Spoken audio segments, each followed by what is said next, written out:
Chapter 443. A beam of light suddenly shot out from Dragon Head Peak, followed by an extremely powerful gravitational force. This gravitational force was so strong that it could even drag Qinshi down from the sky, let alone other objects in the great world. No one or object could resist this powerful gravitational force. It seemed to have combined all the spiritual energy in the great world. The moment the light appeared, it pulled all 120,000 floating islands to the vicinity of Dragon Head Peak. The scene was so spectacular that it could be described as hundreds of barges and thousands of sails competing. One after another, the floating islands collided in the void. Each collision would set off an earth-shattering boom, accompanied by the cries and wails of countless living beings. Many of the weaker cultivators were turned into dust on the spot in the collision. Even those with higher cultivation, such as the 5 divine generals, could not escape the pull of the strong light even though they could successfully avoid the collision of the peaks. This scene was very similar to a flush toilet. One only needed to gently press the switch, and all the filth and turbidity in the world would rush into the sewer along with the rapid flow of water. Yuhuan Tianzuan, who was closest to the strong light, was the first to disappear. He did not even have the time to scream before he was sucked away by the strong light in the blink of an eye. Immediately after, the Imperial Extreme Hall also turned into thousands of dust and debris and disappeared into the strong light. Then the flowers, trees, sand, and stones on Dragon Head Peak, whether it was birds, beasts, divine generals, or star lords, as long as they were enveloped by the strong light, they would be instantly sucked in and completely disappear.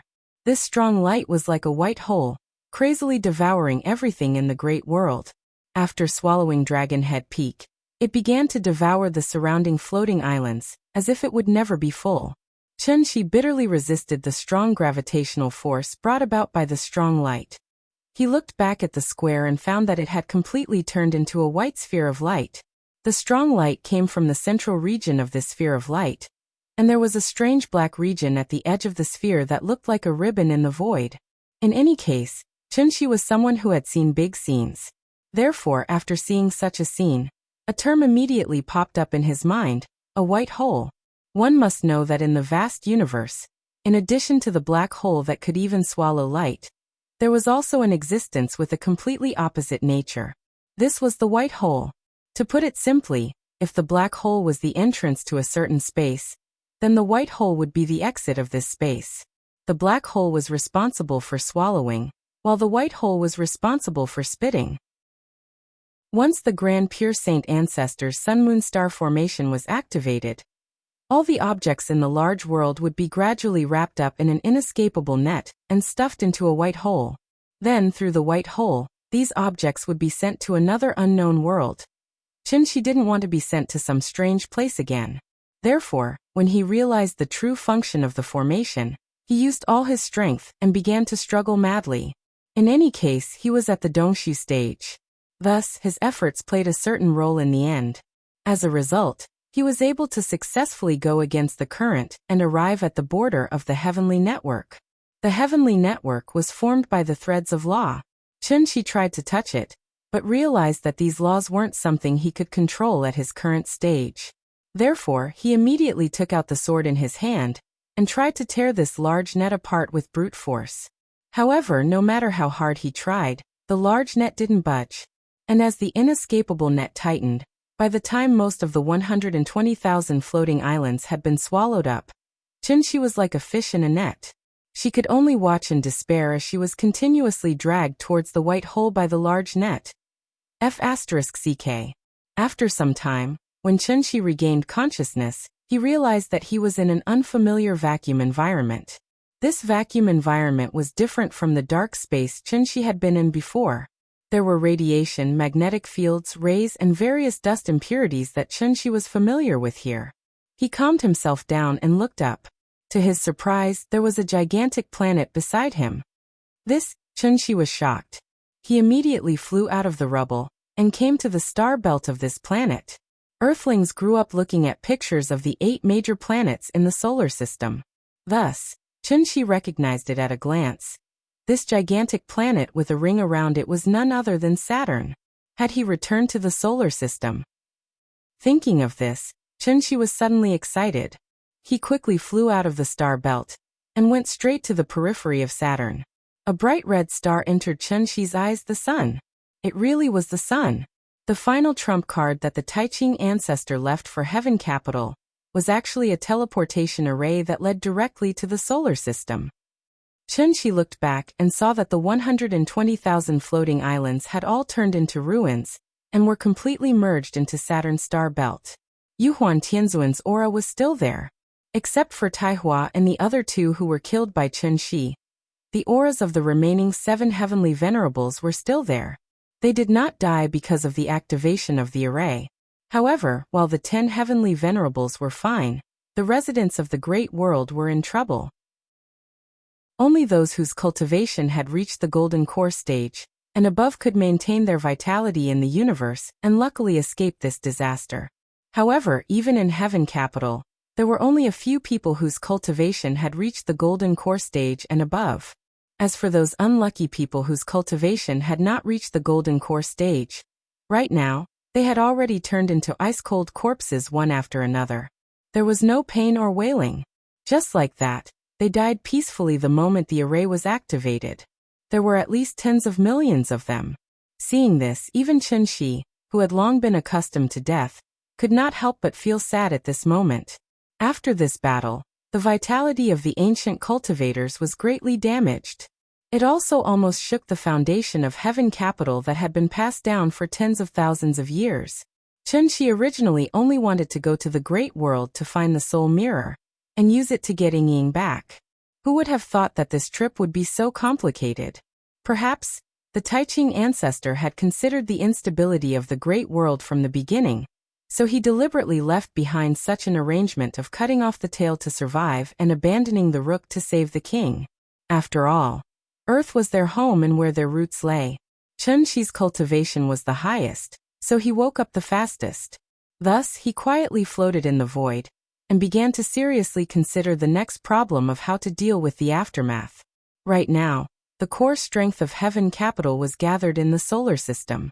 If he left it alone, even without the 10 heavenly venerables, the 5 divine generals would be enough to flatten the solar system. But if he wanted to eliminate them all in one fell swoop, wouldn't it be too cruel? How should he deal with it? This was really a complicated problem. Chapter 444. Chunxi hadn't considered the issue of Tiandu's aftermath for too long. After all, he hadn't even settled his own family's affairs, so where would he find the time to care about other people's affairs? He had to find a way to retrieve Ying's soul. That was what Chunxi needed to do right now. Thus, Chunxi began a careful search of the ruins of Saturn's ring. Saturn's volume was 830 times that of Earth, and its rings were formed after comets and asteroids collided. Its width alone was 25 times that of Earth's diameter. Thus, when the 120,000 floating islands were thrown into Saturn's rings, it was like sand falling into the sea, not causing any waves at all. Perhaps because the formation had just been activated, the strange energy fluctuations on the soul mirror had completely disappeared. Chunxi searched the floating island ruins for a long time, almost inch by inch, before finally finding that damnable mirror in one of the meteorite ruins. The sky-bearing mirror of floating dawn. The soul mirror was buried deep in the soil, so it was inevitable that it was stained with some dust and dirt. Chunxi summoned it back with his inner energy, and a bone-chilling sensation came as soon as he touched it. In all honesty, the soul mirror really did appear to be a little mundane now that it had lost that unknown energy fluctuation. A dull mirror with a dark yellow frame. If it weren't for the exquisite patterns on the frame, and the mysterious power of the law faintly contained within, Chunxi wouldn't have believed that this mirror was actually a legendary artifact. Connate peerless treasure. Perhaps this was what they meant by returning to one's natural state. The soul mirror wasn't an offensive treasure, so for Tiandu, its symbolic significance was far greater than its actual significance. When the sun-moon star formation was activated, Chunxi didn't sense any spiritual fluctuations, so he deduced that the formation had nothing to do with the soul bridge. Whether it was the formation or the soul bridge, both were meant to travel to Earth, but the methods used were completely different. The sun-moon star formation was too barbaric and crude, and Xiannu's soul wasn't enough to activate it. Its true source of power was actually all the dragon veins in the great world. That was why when it was activated, it would set off a tidal wave of spiritual qi that was close to landslides and tsunamis. Chunxi tried to infuse his true essence into the soul mirror, but there was no reaction. Thus, after a moment of hesitation, he separated a strand of his spirit from his heart aperture and carefully poured it into the soul mirror. Chunxi was already cautious enough. After all, this was a connate cardinal treasure that he had never come into contact with before. But he didn't expect that the moment his spirit entered the mirror, it was as if Chunxi's soul had been sucked away by the soul mirror, causing him to lose all sense of the outside world. His divine sense entered the soul mirror. It was only then that this connate supreme treasure truly displayed its uniqueness. There was a strange consciousness space within the soul mirror, which was also the place where Xiannu's soul was stored. As soon as Chunxi's consciousness entered the soul mirror, he felt as if he'd fallen into the yellow springs or the river Styx. He was surrounded by dense resentment that refused to dissipate. Perhaps his arrival had disturbed the Yin souls that had been imprisoned here for many years. So much so that the resentment of these Yin souls was like bats in a bat cave, and they actually rushed towards him in groups. Chunxi couldn't help but snort angrily when he saw this. The spiritual pressure of a Dongshu cultivator immediately spread out. Arbiter Xiannu's cultivation wasn't high to begin with. It wouldn't be an exaggeration to say that she was an ordinary person, so how strong could her soul be? Yin souls didn't have consciousness, but they still retain their instincts to seek good fortune and avoid calamity. Thus, when Chunxi released his aura, the Yin souls scattered like frightened birds and beasts, not daring to approach him at all. One had to know that the soul mirror and the real world were two completely different concepts. The soul mirror was somewhat similar to a cultivator's sea of consciousness. In this space, the five senses were useless. They could only sense each other through their souls. And in Chunxi's perception, in this mysterious and strange soul mirror, there was a faint fluctuation of a soul that he was extremely familiar with. Although it was very weak, like a grain of gold in a vast sea of sand, Chunxi was still able to sense its existence immediately. This was the throbbing of the soul. It was also the bond between two people who truly loved each other. One look and they could see each other. One step was like a heavy city. Love was separated by mountains and seas. The mountains and seas couldn't be leveled. There were boats to cross the seas. There were roads to cross the mountains. This love overturned the mountains and seas. The mountains and seas could be leveled. Chunxi suddenly looked over. He felt as if there was someone waiting for him in the depths of his sea of consciousness. Thus, he rushed forward without hesitation. Along the way, all the Yin souls avoided him. Only the fluorescent light still floated silently in the same place. In the blink of an eye, Chunxi arrived at the position of the fluorescent light. "Ying, is it you? I'm here to pick you up." As he spoke, he tried to reach out to the fluorescent light. However, he completely forgot that he was in a space similar to the heart aperture. There was no way he could directly touch the other party. The fluorescent light couldn't give Chunxi any response. But from Chunxi's point of view, there was no need to say anything more. Ying was right in front of him. As long as he brought this fluorescent light back to Earth, Ying would naturally wake up. Their family could also be reunited. Thinking of this, Chunxi was suddenly very excited. Thus, he immediately used his powerful soul to gently envelop the fluorescent light. Then he tried to bring it out of this damned soul mirror. But at this time, Chunxi suddenly realized, this space seemed to only allow entry and not exit. There was no way out. However, after thinking about it for a while, he quickly felt relieved. After all, the spirit mirror was used to store Xianyin's souls. How could they escape so easily? If there was no exit, he could just open one himself. Speaking of which, it was strange. Ever since Chunxi's soul entered the spirit mirror, he completely lost his sense of his physical body. It was as if his physical body and soul were separated. Seeing this, Chunxi didn't panic at all. At this moment, he had already stepped into the paradise void stage, and had grasped the essence of the word void. It was just an ownerless object. So what if it was a connate cardinal treasure? Could it be that they could really trap him to death here? Thus, Chunxi immediately abandoned all distracting thoughts, and tried to establish a connection with his physical body. Perhaps it was his efforts that had worked. Not long after that, the physical body that he had left on the outskirts of Saturn sat down in mid-air with its legs crossed as if it were an electrified robot. At the same time, it began to inject its own energy into the soul mirror.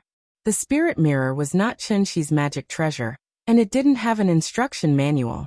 Therefore, he could only rely on his experience to determine that activating the spirit mirror required a huge amount of true core. Chunxi originally planned to activate the spirit mirror to release the imprisoned Xianyin souls. With him watching over the Xianyin souls, no accidents would happen after the spirit mirror released the Xianyin souls. However, Chunxi never thought that, as he continued to inject true core into the spirit mirror, an extremely powerful energy fluctuation suddenly erupted from the spirit mirror. Then, under the influence of this unknown energy, the huge Saturn began to rotate in the opposite direction along the planet's orbit. Chapter 445. The so-called revolution was the circular movement of the 8 planets around the Sun. Every time the Earth revolved around the Sun, it meant that another year had passed. The 8 planets of the solar system were born from the accretion disk of the same star, so they all revolved in the same direction, from west to east around the Sun. The length of each planet's orbit was different, so it naturally took them different amounts of time to complete one revolution. Using Earth's time as an example, Mercury took 68 days to complete one revolution, Saturn took 29 years to complete one revolution, and Pluto, which was the furthest from the Sun, took as long as 248 years to complete one revolution. It was precisely because of this that it was very difficult for the 8 planets to appear in the same straight line at the same time. Once it did, it would become a legendary phenomenon. 9 stars aligned. Ever since the birth of human civilization, there had never been a true 9 stars aligned. Although there was a 7 stars aligned on May 20, 2000, it was only a convergence of 7 stars.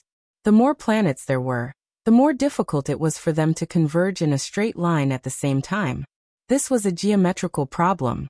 Compared to the age of the planets, human civilization was still far too short. With a mere 6,000 years of civilization, humans hadn't even fully explored the solar system. So how could they dare to dream of exploring the vast universe? On this day, October 21st, it was supposed to be an ordinary day. However, under the influence of the soul mirror, Tiandu unexpectedly descended into the solar system. Of course, this wasn't important. What was important was, after going through untold hardships, Chunxi finally obtained the soul mirror he yearned for day and night. Because of this, he also found in Ying's long-lost soul. However, what he didn't expect was, in the instant that he activated the soul mirror and attempted to release the Yin spirits within, the soul mirror didn't activate as he had imagined. Instead, it suddenly erupted with an extremely powerful and unknown force. This force was so strong that it even pushed Saturn, which was revolving in its orbit, to rotate in the opposite direction. Chunxi sensed that something was amiss in the outside world. Just as he was feeling a little puzzled, an extremely powerful tremor also appeared within the soul mirror. It was like a bottle of water being violently shaken in someone's hand, and the thousands of Yin spirits within the bottle were instantly sent flying in all directions. Chunxi hastily protected Qin Ruoying's divine soul. However, immediately thereafter, his soul was instantly dragged out of the soul mirror by a burst of invisible power, as if it were a small boat caught in a whirlpool. After his soul returned to his body, Chunxi suddenly opened his eyes. He lowered his head and saw that the soul mirror was still in his hands. However, the previously dull surface of the mirror now faintly rippled with circles of ripples. Seeing this, Chunxi was shocked and quickly withdrew his true essence. He withdrew his true essence. But unfortunately, however, the soul mirror continued to operate. At this moment, Chunxi suddenly realized, in addition to Saturn, even Jupiter, Mars, Neptune, and Uranus began to rotate in the opposite direction under the influence of this unknown force. Among them, Venus and Mercury, which were closer to the Sun, suddenly accelerated their revolutions and converged with the Earth in a straight line.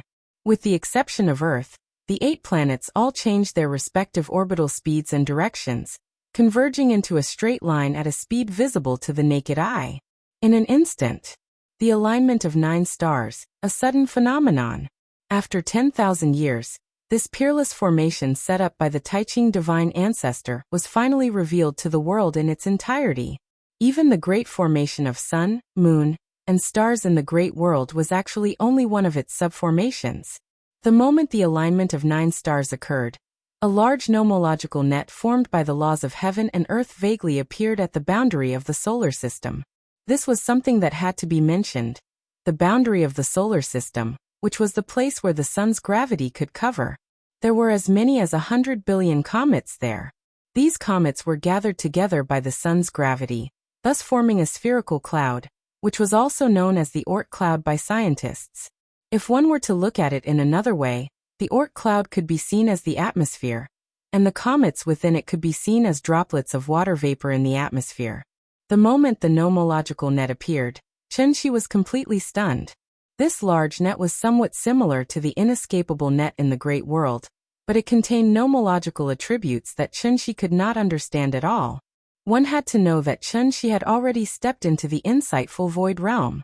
However, when he saw this scene, he still felt a sense of loss and helplessness in his heart. It was like a primary school student trying to solve a calculus problem in university mathematics. The moment he saw those densely packed numbers and symbols, Chenxi was completely stunned. These were all left behind by the Taiching divine ancestor.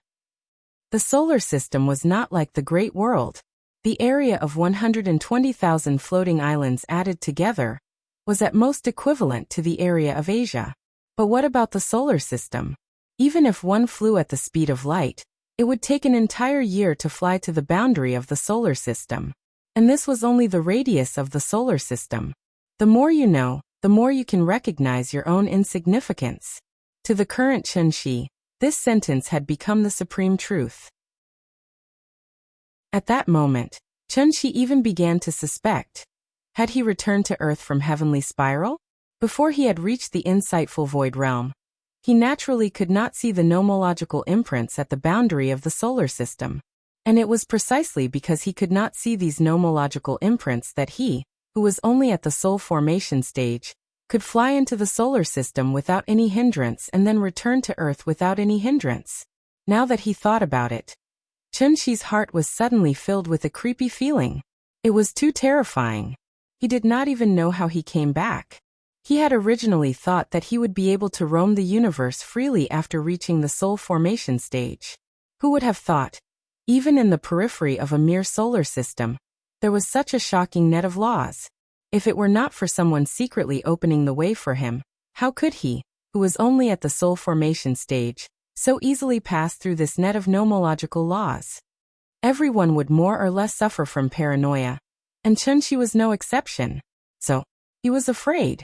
Although he did not know the true use of this net of nomological laws, Chenxi could still sense the supreme power contained in it, as long as he used his heart to feel it.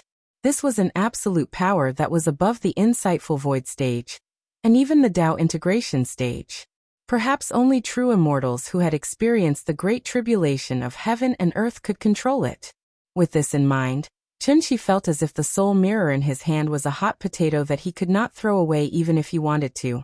And it was very hot in his hand, but if he continued to use the soul mirror, Chenxi would not dare to do so even if he had 100 guts.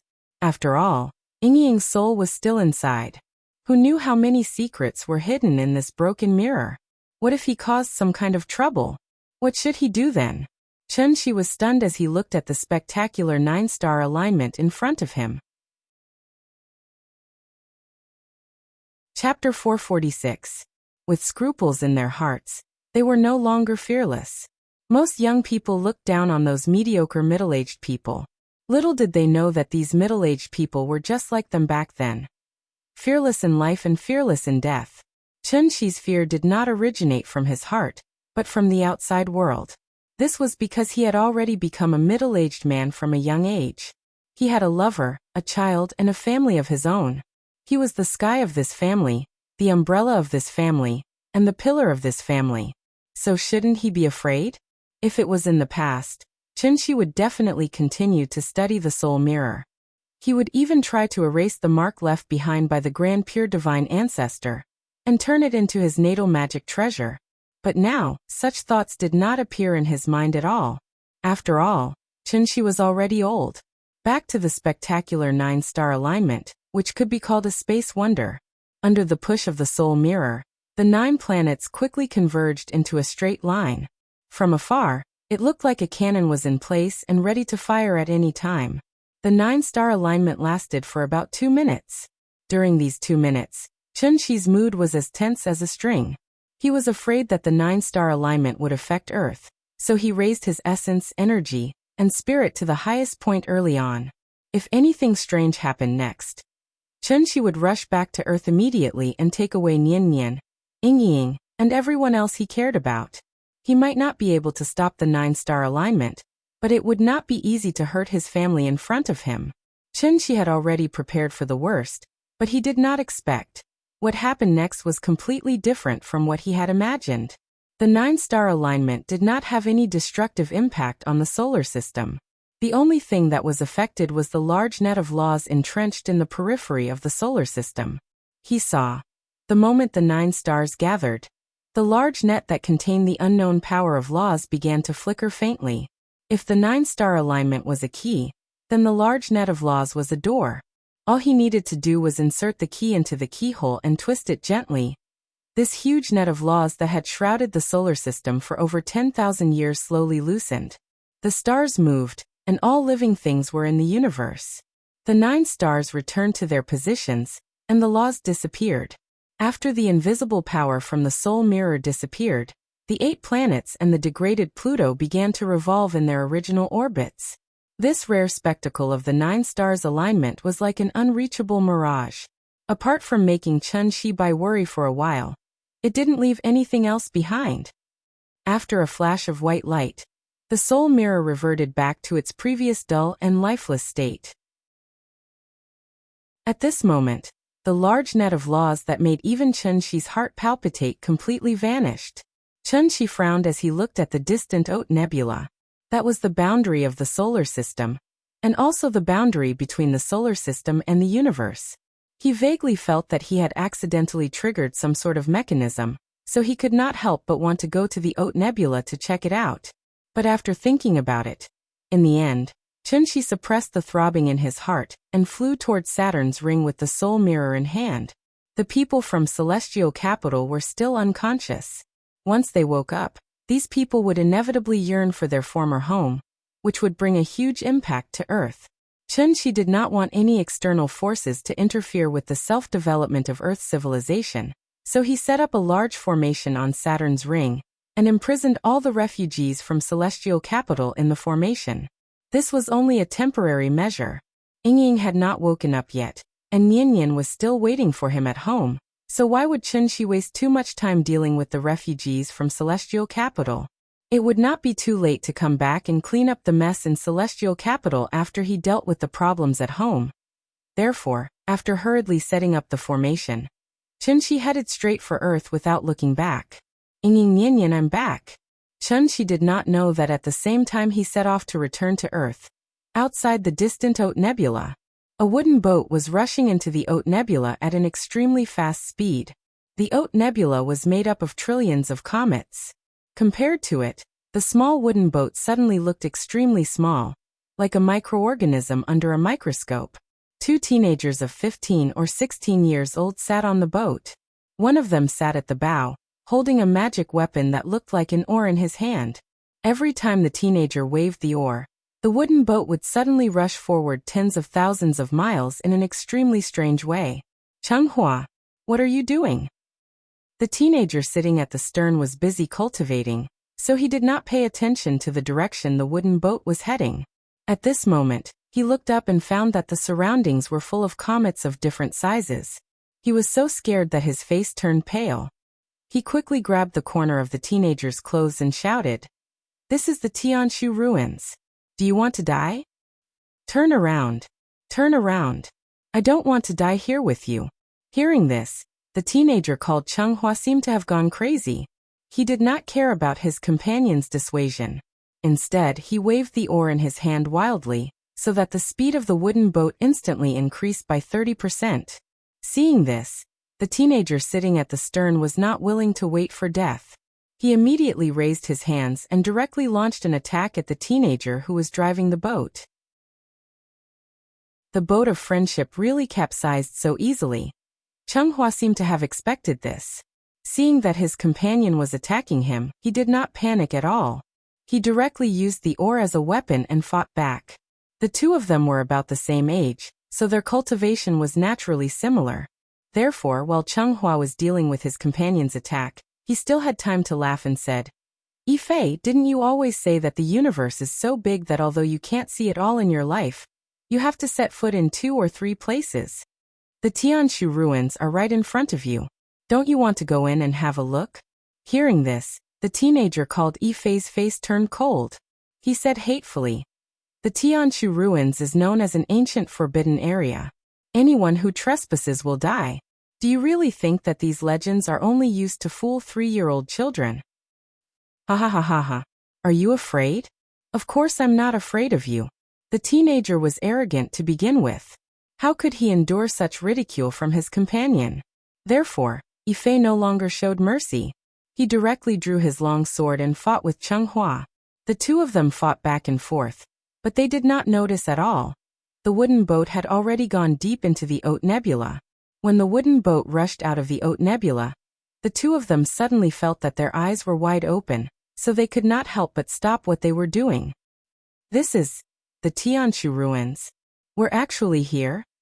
The two teenagers stared blankly at the solar system in front of them. Even the daring Changhua was shocked at this moment. The reason why Changhua dared to drive the wooden boat close to the Haute Nebula was because he knew the power of this cloud-piercing shuttle. One had to know that this cloud-piercing shuttle was his father's most important treasure. It was personally made by a supreme being, and its speed was extremely fast. When the host was in danger, the cloud-piercing shuttle could even instantly turn into a defensive treasure to protect the host. This was also the reason why Changhua dared to go close to the Haute Nebula. He just wanted to scare Yifei. Who would have thought that the two of them would actually break into the legendary forbidden area without any hindrance? The Tianshu ruins. Chapter 447. Generosity should be rewarded, and arrogance should stop the youthful heart. According to Earth standards, Changhua and Yifei were still underage. However, relying on their extraordinary cultivation base, these two brats, who were still wet behind the ears, were actually more courageous than most people. They didn't understand how they could enter the Tianshu ruins so easily. However, after confirming that it really happened, even the cautious Yifei didn't complain about going back. Instead, he became excited. The boat of friendship started moving again. The two youths squeezed at the front of the boat and watched the cloud-piercing shuttle enter the solar system at an extremely fast speed. There was no fear of the unknown in their eyes, only a strong yearning for the ancient legends. "Changhua, it's better to be careful.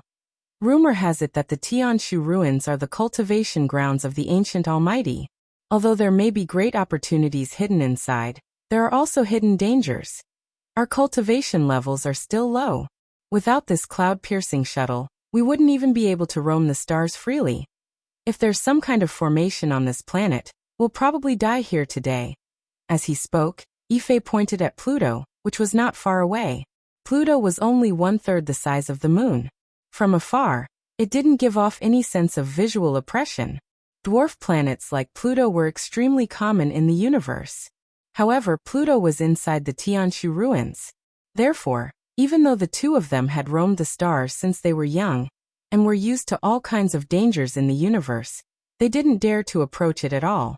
Therefore, the two of them drove the wooden boat around Pluto, and after making sure that there was nothing worth exploring, they quickly sailed to the next planet.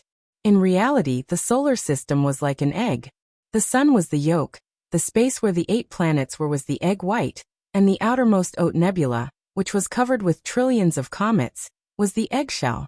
The dense comets floated around the solar system, so the situation inside the solar system couldn't be seen from the outside. And this was in the eyes of outsiders, Tianshu ruins. For the immortal cultivators in the outside world, the Tianshu ruins were like a dried-up treasure trove. According to ancient records, before the Tianshu ruins were sealed, it was once a holy land for cultivation. Even the glorious jade clear grotto heaven was once only one of the inheritances in the Tianshu ruins. Of course, the Tianshu ruins back then was not called the Tianshu ruins. Instead, it was called Tianshu realm. Later, for some reason, the Tianshu realm, which was at its peak, suddenly declined. Then, an ancient almighty set up a heaven and earth formation, completely isolating this galaxy from the outside world. Under the protection of the formation, no one could approach the Haute Nebula. In the blink of an eye, tens of thousands of years had passed. Everything about the Tianshu ruins gradually faded from people's minds as time passed. It wasn't until a few years ago that a brilliant genius appeared in the jade clear grotto heaven that the Tianshu ruins returned to the public's sight. This genius had cultivated for less than 1,000 years, but his cultivation had already stepped into the ranks of Empyrean. Because of this, he was known as the #1 cultivator below the supreme realm. He even had hopes of becoming the next supreme headmaster of the Jade Clear Grotto. But it was a pity, however, this young celestial lord was crazy for some unknown reason. He actually wanted to use the method of exploring the Tianshu ruins to make his name resound throughout the supreme palace enclosure. Yuan read. Yuan as in broken and ruined walls. Luoyang was known as the ancient capital of 13 dynasties, but after 2,000 years, it had become a third-tier city. The Tianshu ruins had been quiet for more than 2,000 years.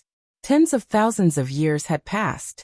The immortal cultivators in the supreme palace enclosure had long forgotten its former glory. This Tianshu realm master wanted to use the Tianshu ruins as a stepping stone. But he never expected in front of the sun, moon, and stars formation. He was like a moth to a flame. He did not even cause a spark before he turned into a wisp of smoke and disappeared from the world. This was also the reason why no one dared to approach the Haute Nebula. The young man did not know the immensity of heaven and earth. He was not afraid of the slightest thing. Thus, the two daring brats piloted the cloud-piercing shuttle and hurried in the direction of Earth. Back to Chunxi.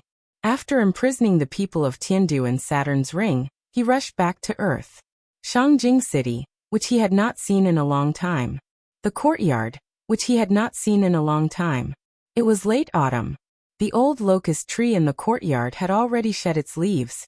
The withered leaves were piled up on the bluestone floor. When the autumn wind blew, a few leaves drifted out of the courtyard. It was not the courtyard that was deserted, but the people's hearts. Chunxi did not like this feeling. Thus he frowned and looked around the courtyard.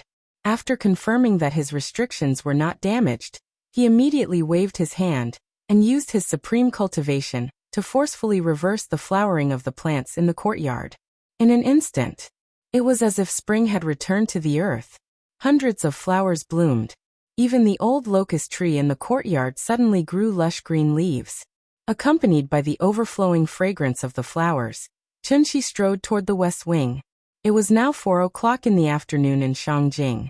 Nianyan was not at home. Qin Yongyan and the big cat should be waiting for her at the school gate. Thus, in the huge courtyard, there was only a fish that could only roll its eyes all day long. Chunxi pushed open the door. Qin Ruoying's figure came into view. A year was enough time for the brand new quilt to be dyed a little dark yellow. However, it did not leave any trace on Qin Ruoying's face. She lay quietly on the bed as if she was asleep. Chunxi came to the bedside.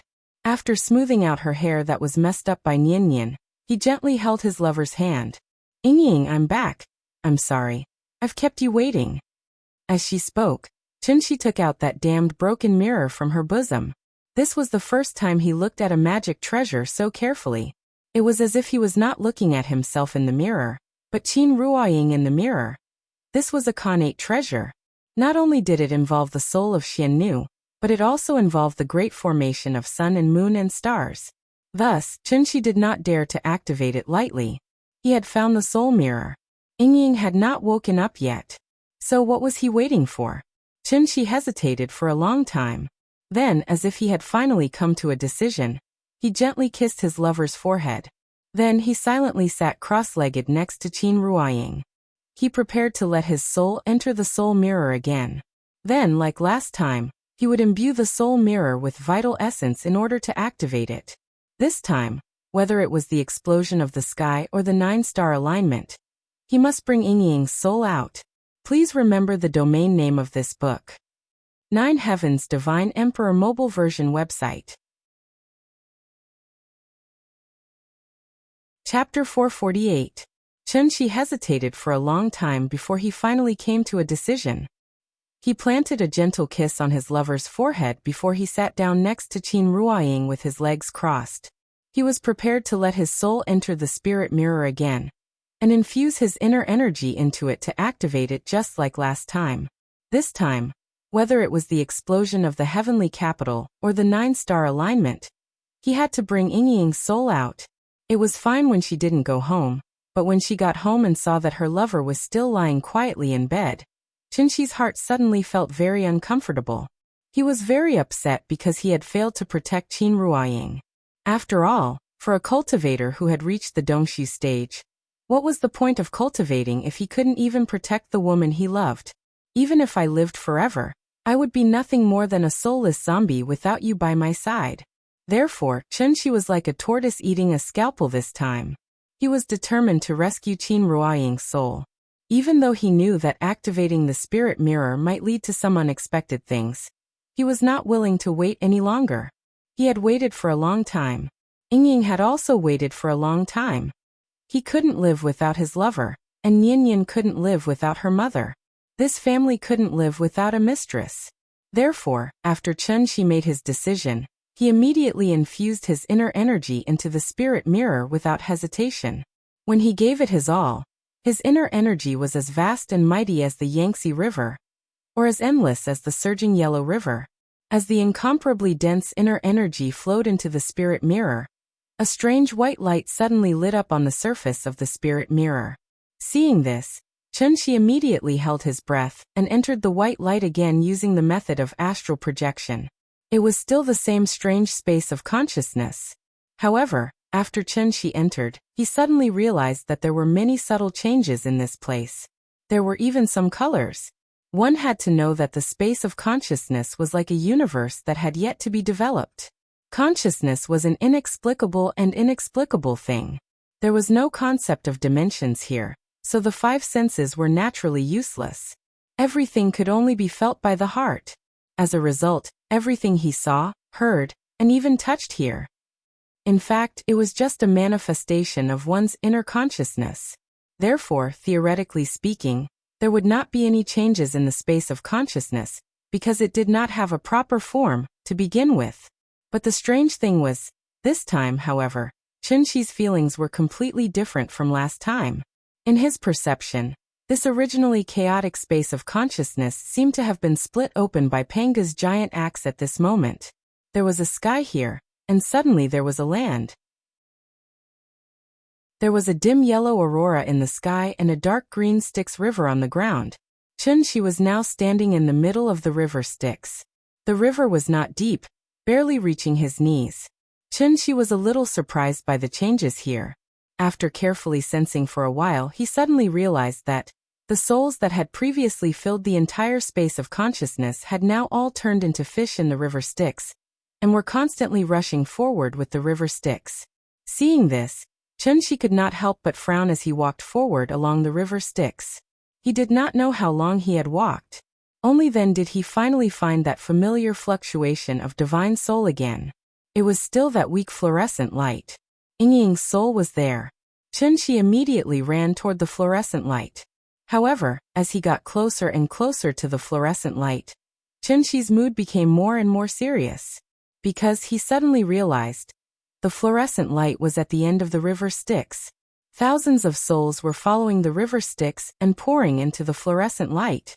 After realizing that something was wrong, Chunxi's heart could not help but skip a beat. He thought that something had happened here. Therefore, he did not even have time to think.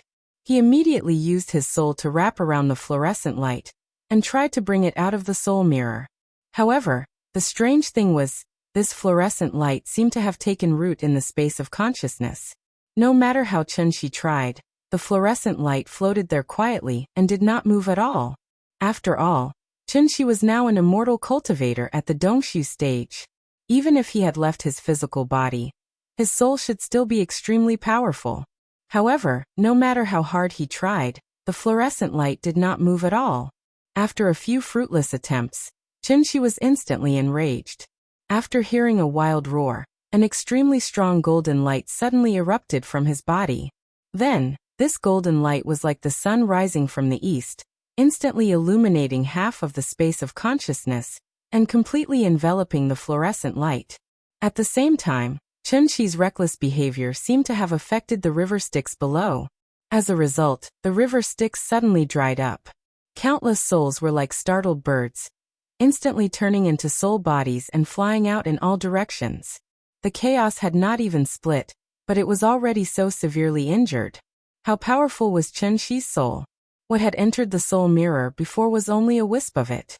But now, Chunxi wanted to completely separate his soul from his physical body and pour it all into the soul mirror. He wanted to use his soul to build a soul bridge that connected Qin Ruoying to the outside world, and use it to forcibly bring her out of the soul mirror. Fortunately, the soul mirror was now an ownerless object. Otherwise, Chunxi's violent and barbaric actions would definitely cause the soul mirror to suffer a backlash, and his soul would definitely be severely injured as a result. Desperate times called for desperate measures. Chunxi did not care so much now. In any case, he had to take Yingying's soul away today. Thus, under his continuous efforts, the fluorescent light was forcibly pulled out from the end of the river Styx. That's right, it was pulled out. This fluorescent light was like a plant, and it had taken root at the end of the river Styx. After Chunxi plucked the streak of light out of the ground with brute force, a burst of intense vibrations erupted from within the soul mirror again. It was the same as before. Tens of thousands of Yin souls were shaken and scattered in all directions. Chunxi's soul was like a small boat that had encountered a whirlpool. Suddenly, it was pulled by an invisible force, as if it was trying to drive him out of the soul mirror. But this time, Chunxi was fully prepared. Thus, the moment the invisible force appeared, he had already used his soul to wrap the fluorescent light up in layers. Then, like a smuggler who had successfully avoided the security check, Chunxi successfully brought the fluorescent light back to the real world. Chunxi succeeded. But he did not know that the moment he left the soul mirror with the fluorescent light, the river Styx surged out again. Tens of thousands of Yin souls turned into fish and gathered in the river Styx once again. And at the end of the river Styx, suddenly, a ray of fluorescent light appeared. Please remember the domain name of this book.com. Website of the wonderful book.com. Chapter 449. Note: I made a mistake when I pasted the previous chapter. If you didn't see my note at the end of the chapter, then it's the wrong chapter. Sorry. The so-called husband and wife were actually, although they didn't have the colorful phoenix wings, their hearts were as one. Therefore, the moment Qin Ruoying opened her eyes, Chunxi suddenly realized that there might be a problem. As expected, after Qin Ruoying opened her eyes and saw him, she didn't get up and hug him immediately. Instead, she looked at him up and down with a strange and cold look. Seeing this, Chunxi couldn't help but frown slightly. At the same time, he stretched out his right hand to see her situation. But what Chunxi didn't expect was that, just as he reached out his hand, Qin Ruoying suddenly leaped up like a carp. Following that, she smoothly executed a set of wrist and arm lock martial arts. Looking at this posture, Yingying seemed to want to take him down in one fell swoop. This set of self-defense kung fu was passed down in the Qin family. Although Qin Ruoying hadn't come into contact with kung fu before, she still stepped into the celestial being stage with the help of Chunxi. It should be known that celestial beings were no longer in the ranks of ordinary people. It was just a few moves of wrist-locking kung fu. She only needed to take a look at it to master it. Qin Ruoying had always disliked fighting with people. If it wasn't for the fact that cultivation could increase her lifespan, and thus she could stay with Chunxi forever, she was afraid that she wouldn't be willing to spend too much time on the road of cultivation. But now Qin Ruoying, on the other hand, acted as if she had been possessed by Qin Wanqing. The moment she came up, she started fighting without a single word. Chunxi was afraid of hurting her, so he immediately dispersed all the strength in his body. As a result, Qin Ruoying suddenly pressed him down on the bed by his arm. A dignified Dongshu stage cultivator was actually pressed down on the bed by a celestial being at this moment. If this matter were to spread, it would only shock people on the spot. Chunshi didn't dare to move at all, but Qin Ruoying didn't show any mercy. After pressing Chunshi down, Qin Ruoying turned over and mounted the horse directly on his back, and pressed him firmly on the bed. At this moment, Qin Ruoying seemed to not know Chunshi at all. After pressing his neck from behind, she asked coldly, "Who are you?" Hearing this, Chunshi could only tilt his head and ask in a muffled voice, "Ying, you don't even recognize me? I don't know you." After saying that, Qin Ruoying raised her head and looked around. The room was still the same room. She didn't know where she was. She didn't know she was, but she couldn't remember anything. She's T remember anything. Amnesia? Maybe. From the moment Qin Ruoying woke up to the moment she captured Chunshi, the entire process seemed to have happened in the blink of an eye. At this moment, Chunshi could roughly guess the reason. Normal people might think that this was amnesia, but in reality, this was a sign of a missing soul. It was probably because he forcibly took her soul out of the spirit mirror, so the soul he took out was incomplete, and Qin Ruoying lost her memories.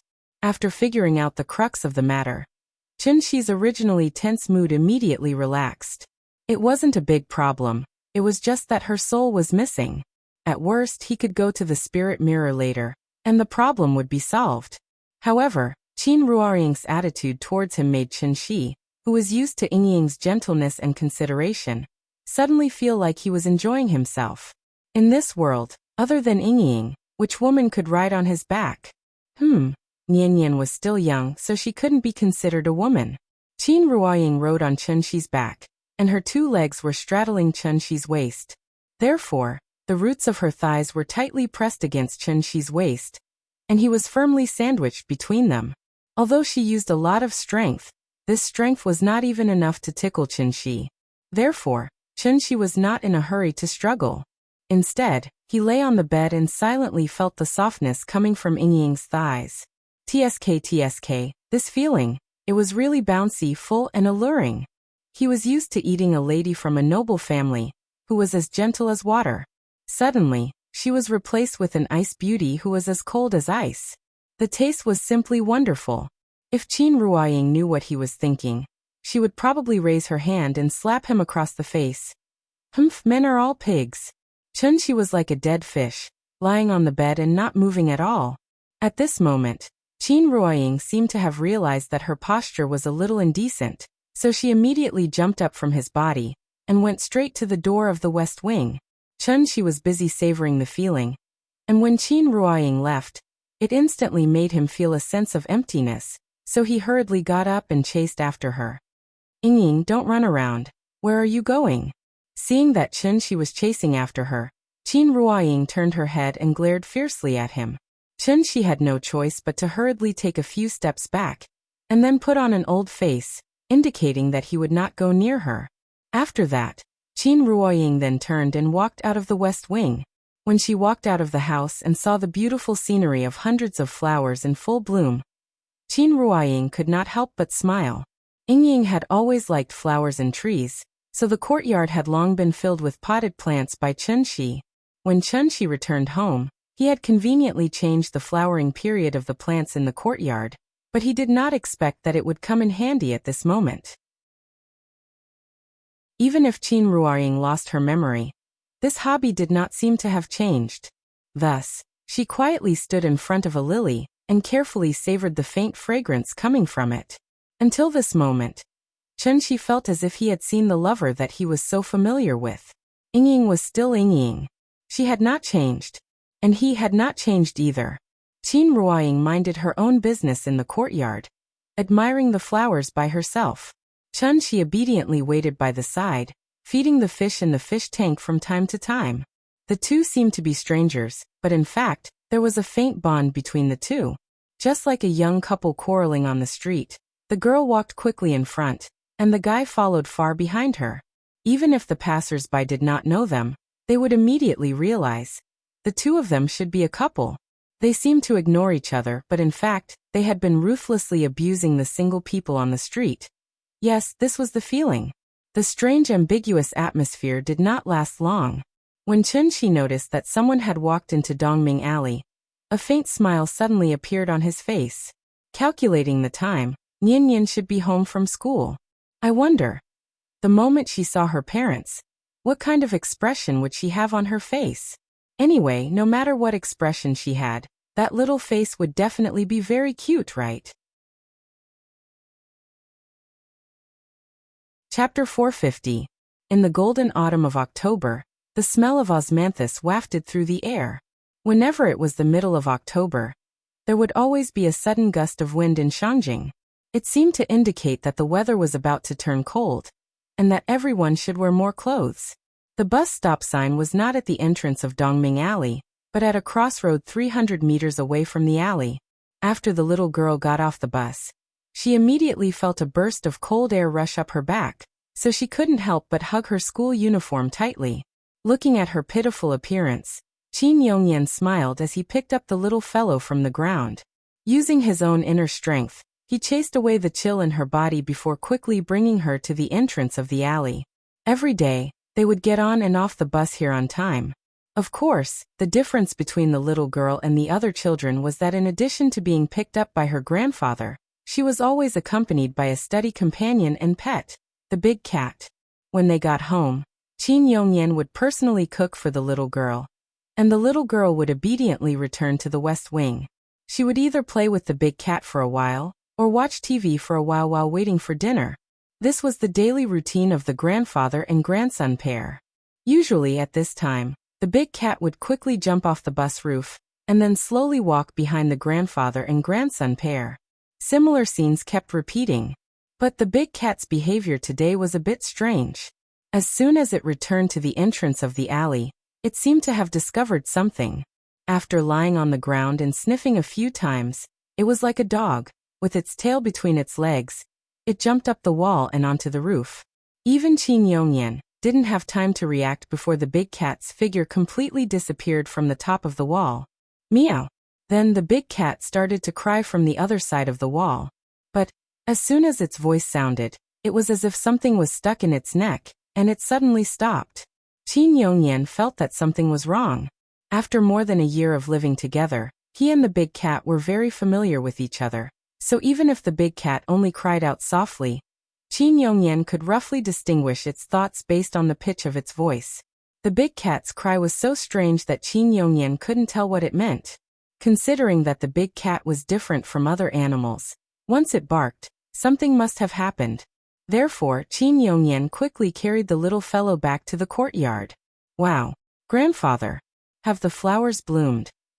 It smells so good. As soon as the door was pushed open, a refreshing fragrance of flowers rushed to the tip of the little fellow's nose. Thus, she hurriedly gestured for Qin Yongyan to put her down and ran towards the Chuehua gate. It was still the circular drooping flower gate. The little fellow would walk back and forth through this door several times a day. But this time, when she came to the door again, the scene behind the door became a scene that she would never forget for the rest of her life. He saw inside this door. Chun-Chi was standing quietly in the middle of the courtyard, looking at her with a smile. Qin Ruoying stood in front of the potted plant in the corner of the courtyard. Although she pretended to admire the flowers as if nothing had happened, her eyes couldn't help but drift to the door of the Chuehua gate. That courtyard, that door, that flower, that person. The little fellow stood outside the door, and was stunned for about 5 seconds. Chun-Chi didn't say anything and just looked at her with a smile. He watched as the expression on her face changed from dazed to surprised, and finally into a kind of crazy ecstasy. Daddy, daddy, daddy, daddy, daddy. She opened her small hands and ran towards Chun-Chi like a spoiled child. At this time, Chun-Chi threw the big cat aside, then quickly stepped forward and hugged her tightly in his arms. The best gift was a hug after a long separation.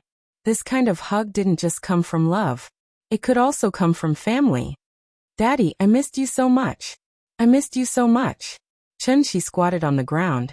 The little fellow buried her head deep in his shoulder, and then started to act spoiled to him in a muffled voice. Chun-Shi hugged her small body, and his palm unconsciously rubbed her back gently. After not seeing her for a long time, Nian had grown taller again. With just a casual glance, Chun-Shi knew the exact height of the little fellow. 125, 11 cm. This height was considered above average among children of the same age.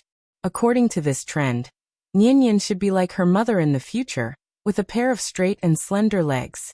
Yes, definitely at the level of a supermodel.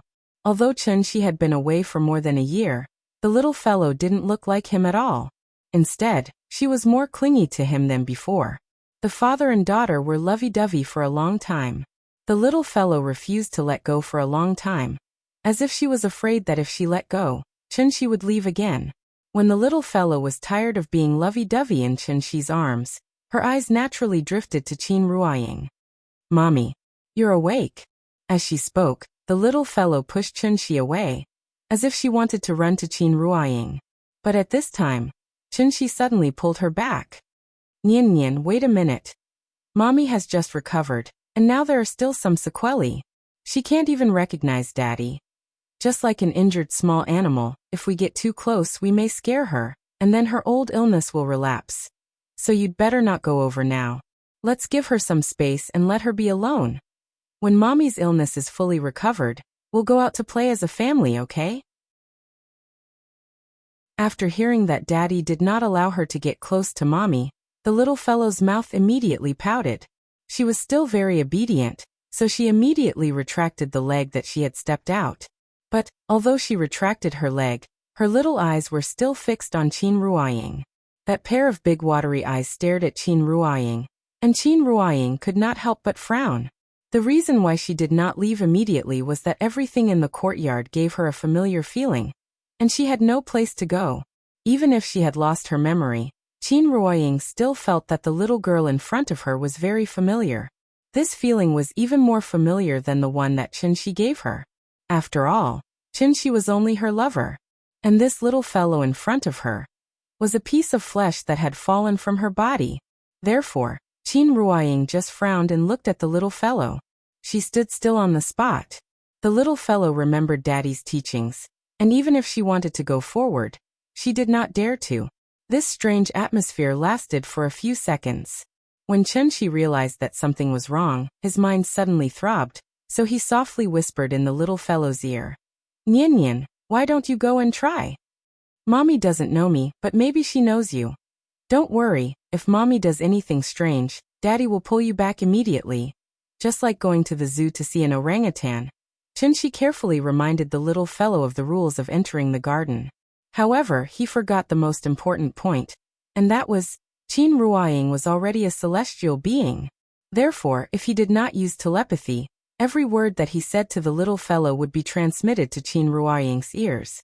As a result, Qin Ruoying silently watched the father and daughter's performance as if she was looking at an idiot. Please remember the domain name of this book. .com. Wonderful Book Mobile Version Website. .com. Chapter 451. The reunion was unexpected. I hope you've been well since we last met. Qin Ruoying heard every word of the conversation between the father and daughter. Although she had lost her memory, it didn't mean that she had lost her mind. So she was very clear about what this conversation meant. In fact, since she woke up, Qin Ruoying had been seriously thinking about everything that had happened in front of her.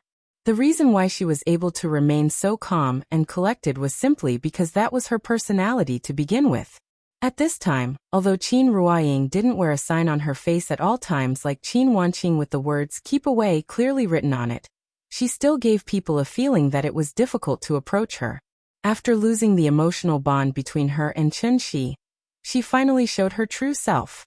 After all, a woman couldn't just be gentle to strangers, right? This was the Qin Ruoying that Chun-Shi knew at the beginning. She was a real goddess. So she could only be admired from afar and couldn't be touched. Chun-Shi didn't dare to get close to her. At this time, the little girl also found that her mother had become a little different from before. So even with Chun-Shi's encouragement behind her, the little girl still refused to take a step forward. Children were actually very sensitive. When the little girl found that her mother looked at her in a completely different way, It was as if someone had poured a bucket of cold water on her in the middle of winter. She was completely cold.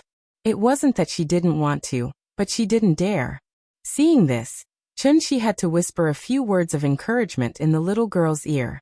But after the little girl heard it, she still cowered and refused to go forward. Regarding this, Chun-Shi couldn't help but have a headache. But at this time, a surprising scene suddenly appeared. Qin Ruoying, who had been motionless all this time, actually took the initiative to wave to the little girl, as if to ask her to go over.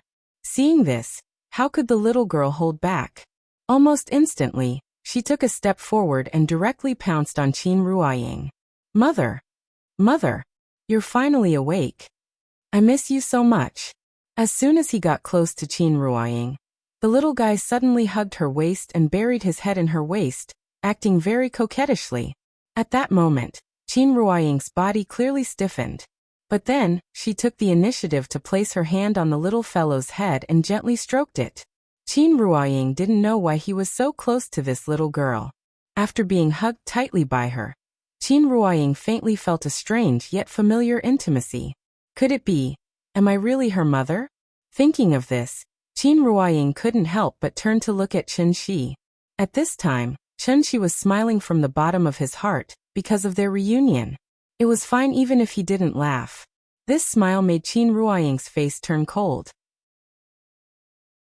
She even began to wonder if she had been deceived by this father and daughter pair. This unique reunion quickly came to an end. Except for the little fellow, Qin Ruoying didn't show any face to anyone. One had to know that there were no outsiders in this house. One was her husband, the other was her father. The two most important men in her life could only stand aside at this moment, looking helplessly at her and the little fellow playing in the courtyard. Although the scene of this reunion might be a little different from what they had imagined, but at least their family was reunited. Chun-Shi was back, and Qin Ruoying was also awake. This family, it finally felt like home again. Then, the power of cooking returned to Chun-Shi's hands. In order to celebrate this reunion, Chun-Shi used all his trump cards. Whether it was flying in the sky, running on the ground, or swimming in the water, everything had to be served on the table today. In short, 9 dishes and 1 soup were served, and everything was to be perfect. The little fellow hadn't eaten Chun-Shi's dishes in a long time, so when the first dish was served, she pulled Qin Ruoying directly to their seats, and kept yelling for her father to hurry up and serve the dishes. Qin Ruoying didn't stand on ceremony. Although she hadn't acknowledged Chun-Shi yet, she didn't feel a trace of repulsion towards this man in front of her. Instead, she felt a faint tug at her heart. She was secretly observing Chun-Shi, but she didn't know that her every move had been seen by Chun-Shi. Chun-Shi was very pleased with himself, but he didn't show it on his face. If it wasn't for the fact that his sister-in-law hadn't woken up yet, and he had to go to the spirit mirror again, Chun-Shi even wanted to spend more time with Ying after she lost her memory. Dinner was quite enjoyable.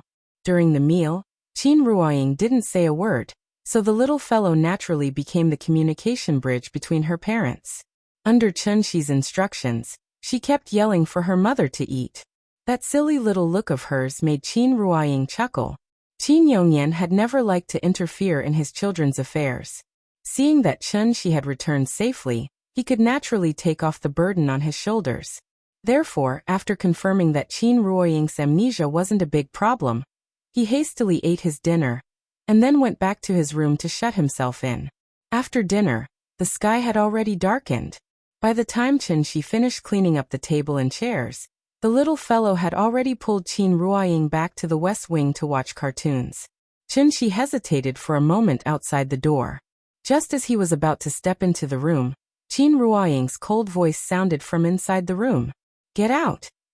Hearing this, Chun-Shi could only shake his head and smile bitterly. Well, he didn't even have the right to enter the room now? Chun-Shi was really depressed. At this time, the little fellow didn't forget to add, "Dad, you play by yourself." Mom said, "You're not allowed to enter the room. I'll sleep with Mom today." Chun-Shi had no choice but to turn around and walk into the guest room that Xiao Yuan stayed in before.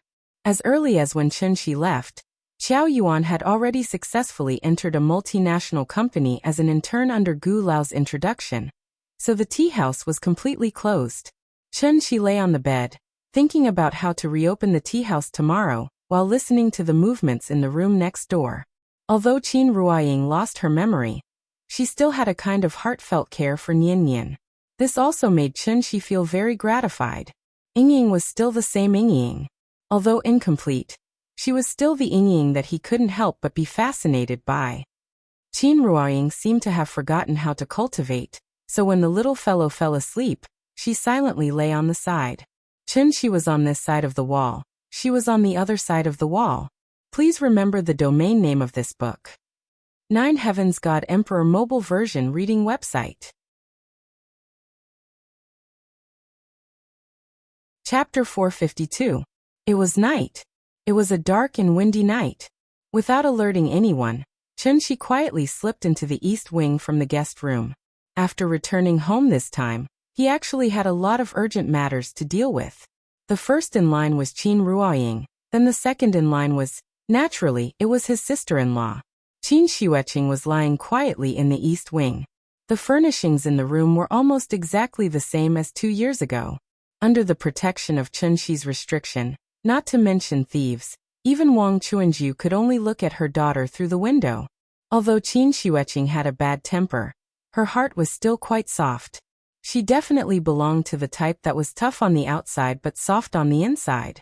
Therefore, sometimes even Chen Shi would suddenly feel that his sister-in-law was quite cute. Therefore, even without Qin Yongyan saying anything, Chen Shi had already decided that he must wake his sister-in-law up tonight. As a result, as the brother-in-law, tonight under the eyes of his wife he sneaked into his sister-in-law's room. After all, Yingying was his lover, so Chen Shi didn't need any medium at all. He could directly find Qin Ruoying's soul among the thousands of souls. His sister-in-law didn't have this kind of spiritual bond with him, so Chen Shi needed some kind of medium to find her soul. This medium was naturally Qin Xueqing's physical body.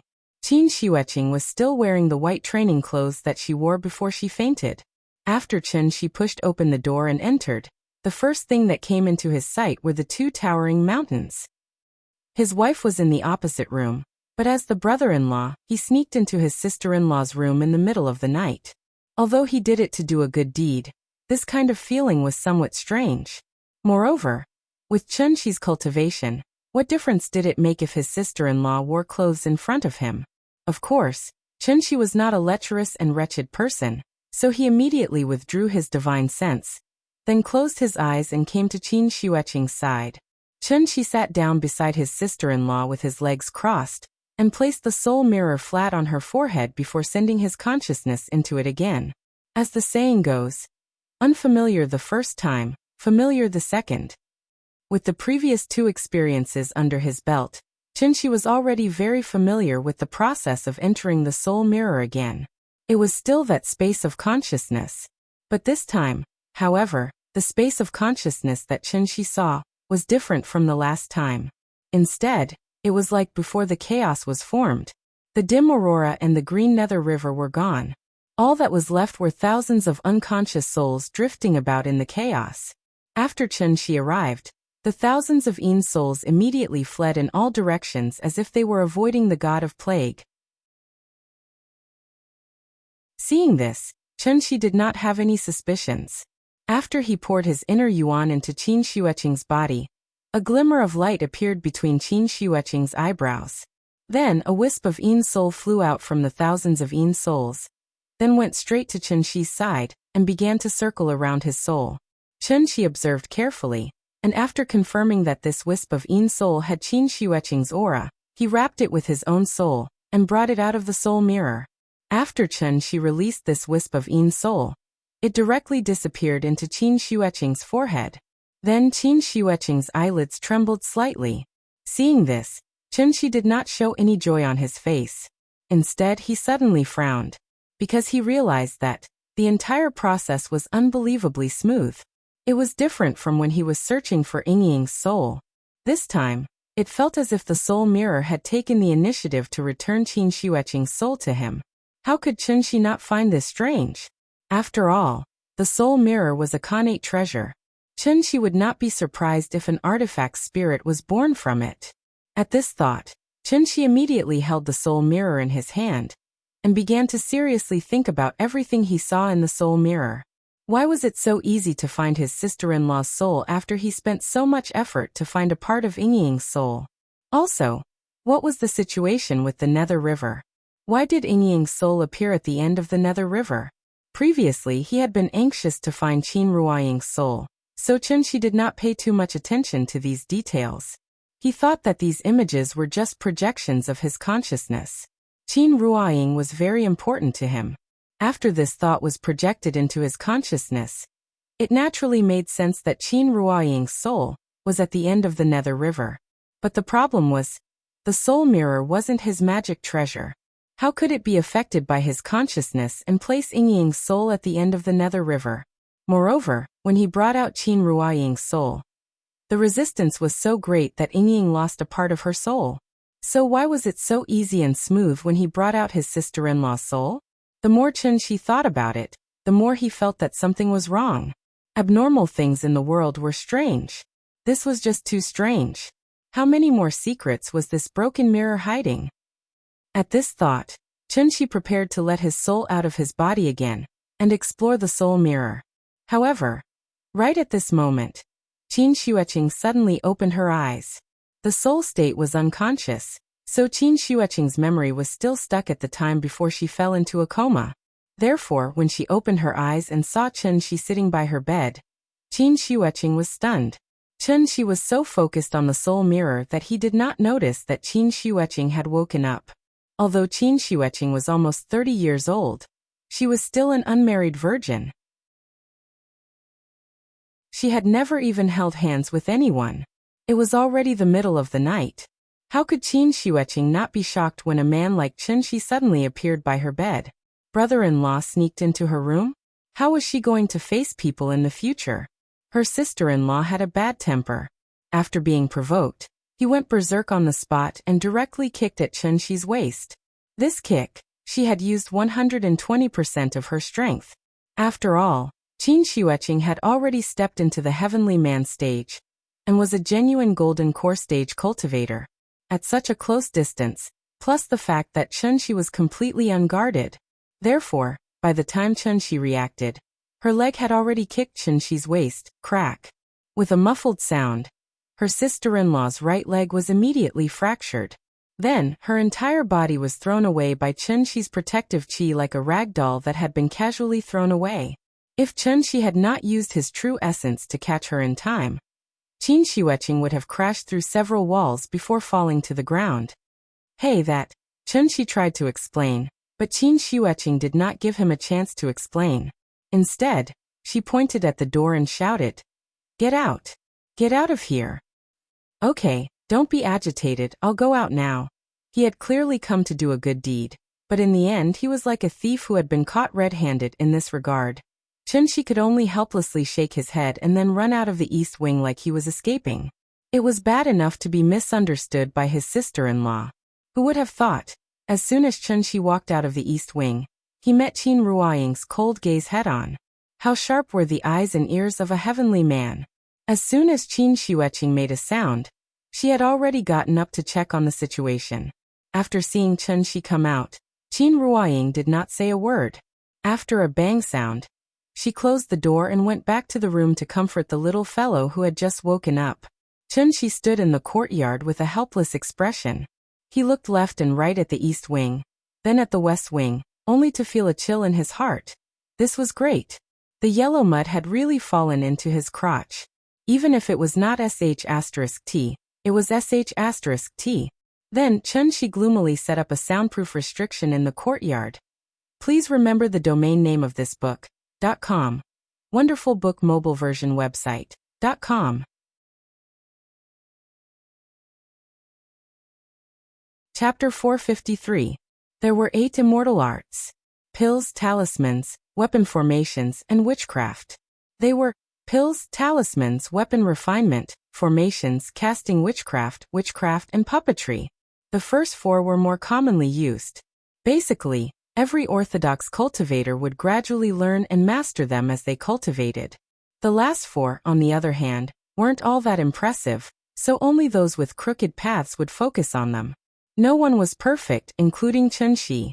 In online gaming terms, Chunxi was a top laner who focused on head-on combat. Although he knew a little bit of miscellaneous skills, they were merely summoner skills. When it came to weapon refinement, alchemy, formations, and so on, the support healer was clearly the true professional. Hence, Chunxi's head hurt. The heaven-bearing efficacious floating mirror was a Khanate peerless treasure. Chunxi didn't know much about Khanate peerless treasures. It was said that only Tribulation Ascension cultivators who'd undergone the baptism of heavenly tribulations could refine their own personal treasures with the Khanate true essence in their bodies. Only then could they truly refine a Khanate peerless treasure. From this, one could see just how rare Khanate peerless treasures were. It was for this reason that Chunxi, who'd only been in the soul formation stage, didn't have the right to come into contact with a Khanate peerless treasure.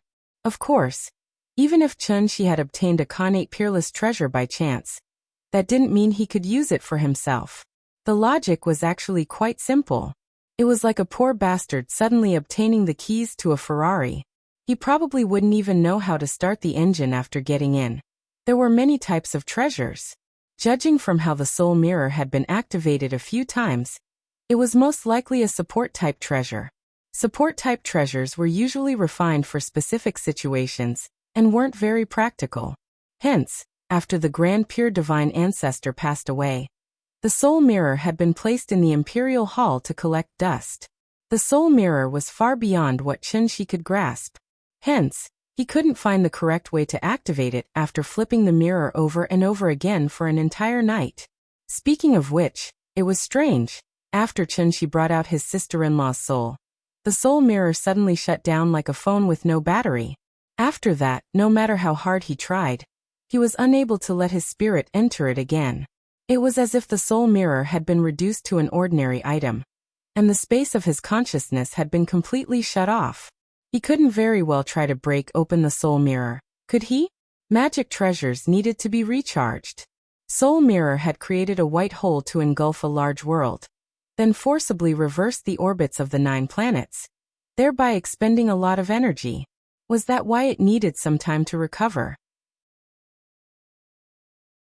Chunxi pondered for a long time before coming to such a conclusion. Only then did he feel slightly relieved. Heaven and earth can bear witness. He really didn't want to use this opportunity to spend a few more days with the amnesiac Ying, so that he could have a change of taste. The next morning, following the loud and clear cry of the rooster next door, the little fellow slowly woke up from her sleep. She didn't know what happened last night, but she was keenly aware that her mother didn't give her father a good look during the meal. As such, the smart little fellow wisely kept her mouth shut and put on her little backpack after breakfast. Perhaps it was because his sister-in-law was too embarrassed to see anyone after the farce last night, so she left the courtyard in the middle of the night, and no one knew where she was now. Chunxi wanted to explain the situation to her, but he saw that she was being very unapproachable, so he wisely disappeared from her sight. His sister-in-law had left, but Qin Ruoying was still there. Thus, Chunxi made his way to the west wing and politely knocked on the door before yelling into the room. "Nian Nian, let's go. Daddy will take you to school today." Okay. The little fellow immediately ran out of the room after hearing Chunxi's call. As soon as she stepped out of the door, she spread open her arms as if asking Chunxi to carry her. After Chunxi picked her up from the ground, the little fellow turned her head and coyly asked into the room, "Mommy, aren't you taking me to school?" The room was quiet, and Qin Ruoying didn't seem to have any intention of replying. The father and daughter waited for a while and couldn't help but look at each other. Thus the little fellow whispered into Chunxi's ear, "Daddy, did you make Mommy angry?" "How would I dare?" Chunxi smiled bitterly and shook his head. Hearing this, the little fellow's big eyes immediately started to spin. "Daddy, do you want me to help you coax Mommy out?" This little fellow was so mischievous, she actually used the word coax. After Chunxi heard this, he immediately put her back on the ground. The father and daughter looked at each other tacitly. After that, the little fellow seemed to have received some kind of order, and quickly ran back into the room.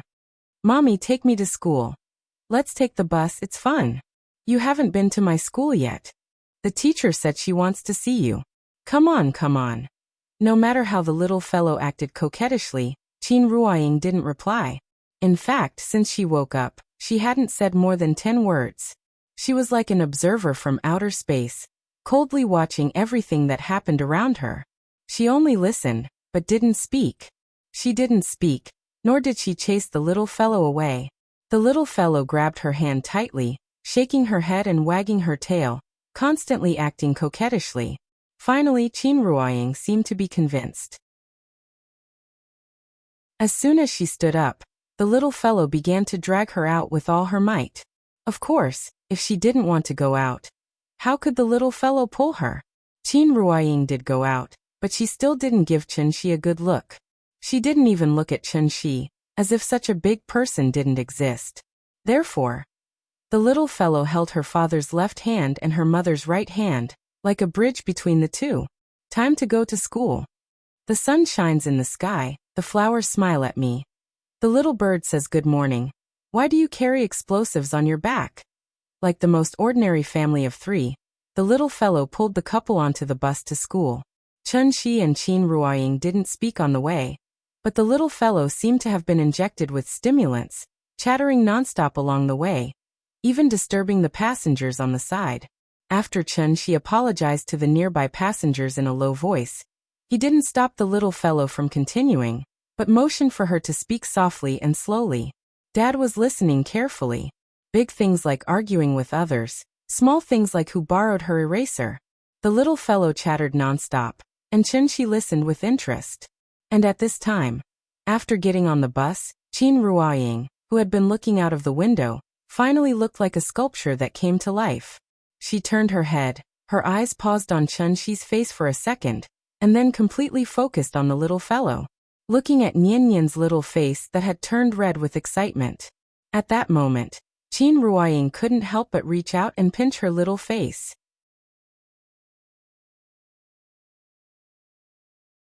Chapter 454. Qin Ruoying's subconscious affectionate actions were naturally seen by Chen Shi. Therefore, Chen Shi immediately put on a calm and collected expression, as if to imply that he did not see anything. There were many types of amnesia. The most common situation was not being able to recognize one's loved ones. However, they could still speak, write, draw, and have the ability to take care of themselves in daily life. Therefore, amnesia did not mean that one had lost their intelligence. And it was precisely because Qin Ruoying had lost her memory that everything was so new and strange to her. She was very clear about the meaning of the word mother. But she did not dislike the little fellow calling her mother left and right. Every time she heard the little fellow call her mother, she instinctively wanted to respond. If it was not for the special reserved nature of women stopping her, Qin Ruoying would have already held the little fellow in her arms and caressed him. Of course, Qin Ruoying could accept the little fellow, but it did not mean that she could accept Chen Shi. Women always had to be a little guarded against men. The kind of woman who would completely fall into a man's good intentions could only play the role of a victim in a relationship. The one who cannot get is in an uproar. The one who is favored is fearless. No matter where it was, this sentence was absolutely regarded as the supreme truth. Therefore, even though Chen Shi had already stepped into the insightful emptiness realm, he was still deeply immersed in it, and even somewhat enjoyed it. The capital-affiliated primary school was not far from Hohai, about 7 or 8 stops away.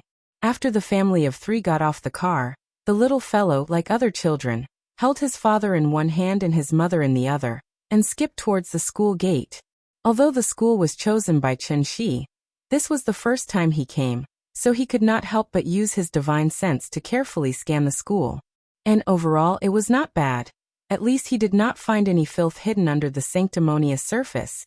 The management of a primary school was not as loose as a kindergarten, so Chen Shi and Qin Ruoying could not even enter the school gate, and could only stand at the school gate and say goodbye to the little fellow.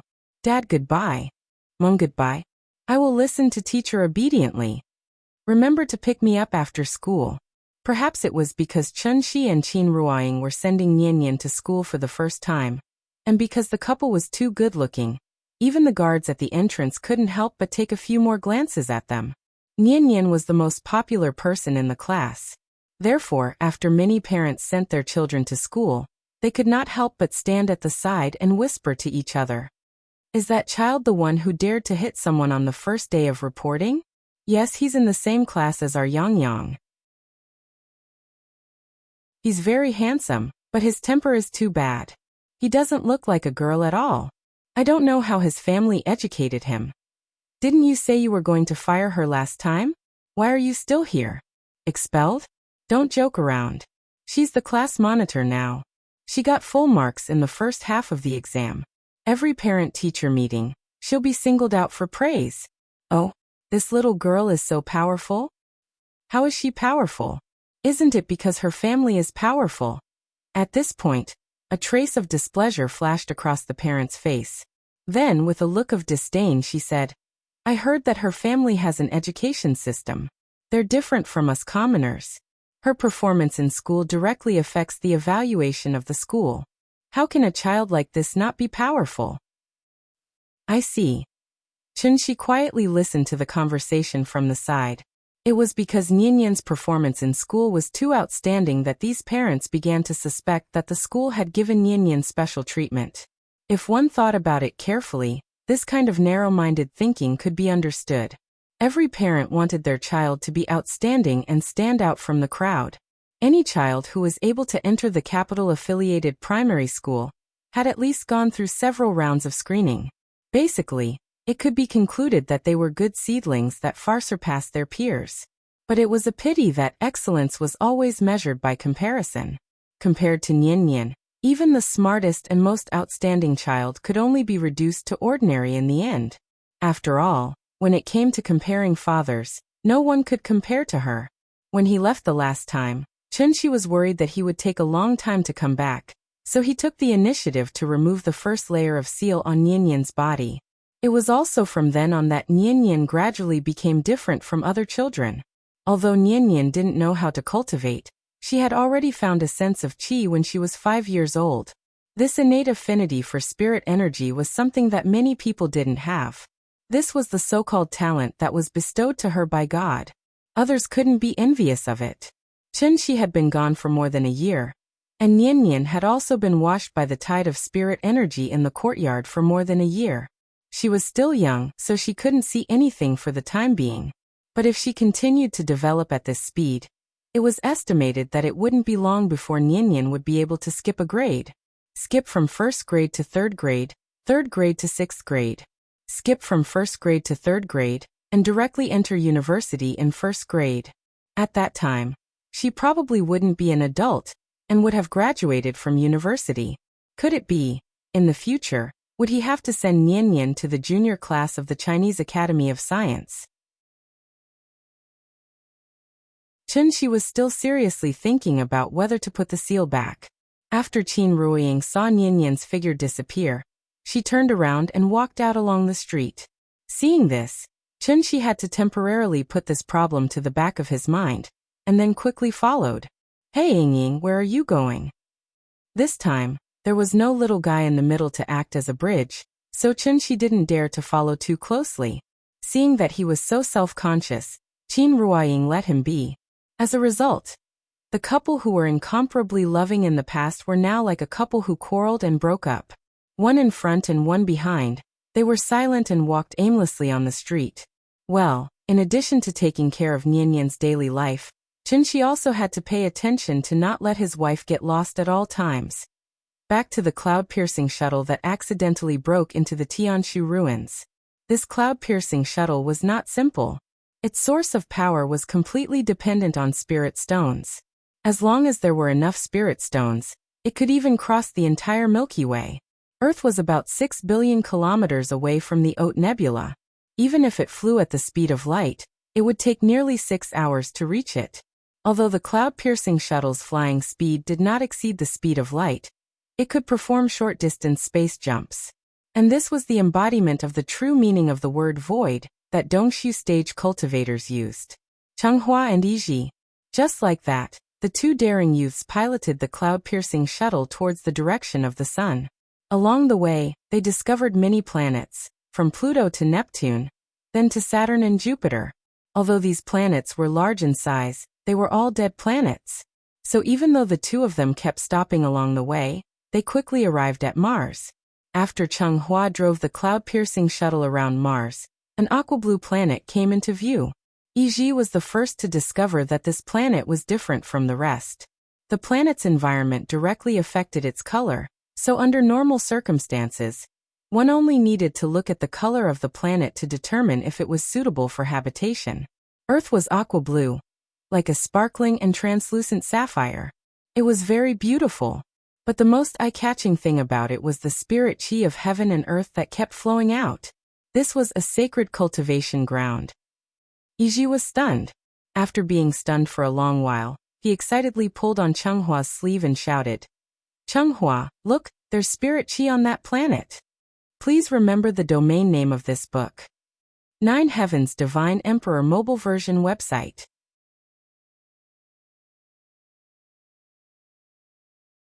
Chapter 455. Not every planet could nurture life, and not every planet could produce heaven and earth spirit chi. Therefore, planets like Earth that could nurture life and produce heaven and earth spirit chi at the same time were usually extremely rare. Cultivators would call such an existence a holy land for cultivation. The important thing to mention here was, although it could be called a holy land for cultivation as long as it met the above two conditions, the holy land for cultivation did not necessarily refer to a single planet. Even if it was just a void crack in the universe, or a continent formed after a planet shattered, as long as it could nurture life and produce heaven and earth spirit chi at the same time, it could be called a holy land for cultivation. Because of the effect of gravity, all the planets in the universe were spherical. It was impossible for there to be a situation where the sky was round, and the earth was round like in ancient myths. If there was, then this holy land for cultivation would definitely not be a celestial body that existed naturally, but something forcefully created by a high-level cultivator with supreme magic power. For example, a strange existence like a great world. Earth was really too beautiful. It was a natural product from the chaotic universe. How could man-made things compare to it? The Supreme Palace enclosure sounded very powerful, right? It was actually just a continental plate floating in the universe. Enclosure read, Yuan as in broken walls and ruins. Chenghua and Yiji had grown up in the Supreme Palace enclosure. Even though they would explore other planets when they had nothing to do, looking for life planets for fun, they had never found a true planet-level holy land for cultivation. The universe was really too big. If the Supreme Palace enclosure was a grape, then Earth, which was much bigger than it, was an apple. A bright red apple. Therefore, the two youths were like Columbus who had discovered a new continent. They were so excited that they could not control themselves. The Dubhe Ruins. It really was the Dubhe Ruins. Since it could be called a ruin, then the cultivation heritage on this planet had probably been cut off a long time ago. And didn't this mean that they could create their own heritage here and take the Dubhe Ruins for themselves? Let's go and take a look. After hearing Yiji's words, Chenghua carefully sized up the planet.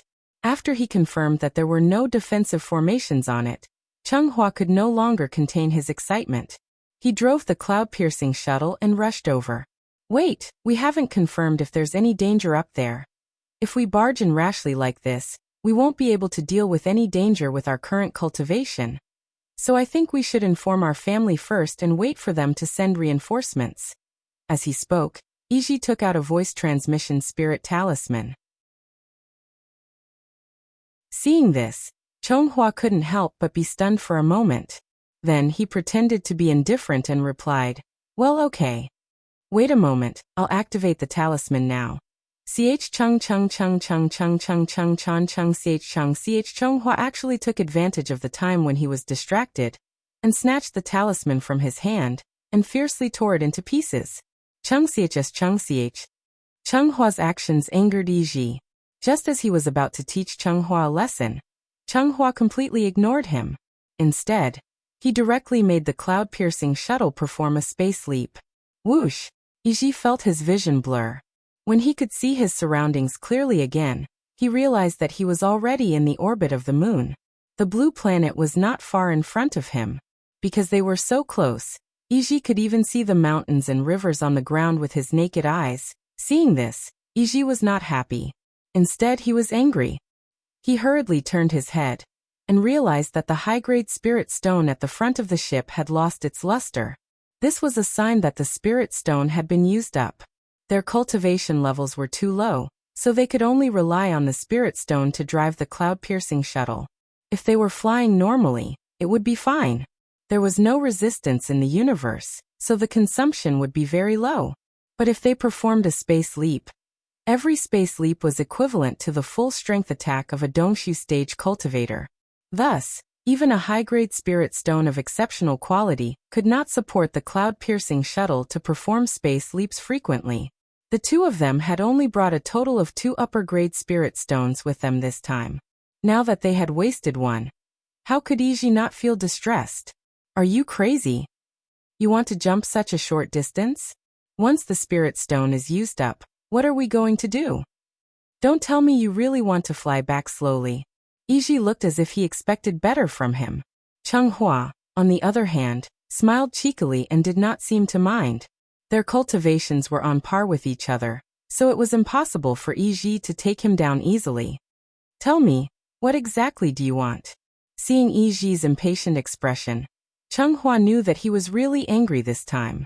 Thus, Changhua immediately put away his cheeky smile and said to Iji in an extremely serious tone, Iji, have you heard of an old saying? Life and death are up to fate. Riches and honor are found in danger. Since the two of us can obtain this opportunity, why should we be so cautious and overcautious? You and I are both bastards in our families. We are not well liked. Once the news gets out, we will not be able to eat meat and soup. Hearing this, Iji could not help but interrupt him. He said anxiously, do you really think this heavenly pivot ruins is a good place? There might be some great danger lurking within. With the cultivation of the two of us, whether it is dangerous or not, we will know once we explore. Changhua did not wait for Iji to finish and interrupted him decisively. He had already made his decision. So no matter how much Iji objected, Changhua had to go and explore today. Iji wanted stability. Changhua wanted danger. This was the first time the two of them had such a huge difference in opinion. Changhua stiffened his neck and refused to budge. Seeing this, Iji could only sigh in compromise. Fine, I am afraid of you. I will listen to you. But you must remember, the moment we discover anything wrong, we must leave this place immediately. I do not want to be buried with you. His anger was real, and so was his friendship. Seeing Changhua so determined, Iji could only let him be. All right, don't worry. I may be brave, but I am not stupid. Moreover, we still have the cloud-piercing shuttle. Even if we encounter danger, we can easily retreat. Changhua blinked and began to pilot the cloud-piercing shuttle towards Earth. Please remember the domain name of this book. 9 Heavens Divine Emperor Mobile Version Website.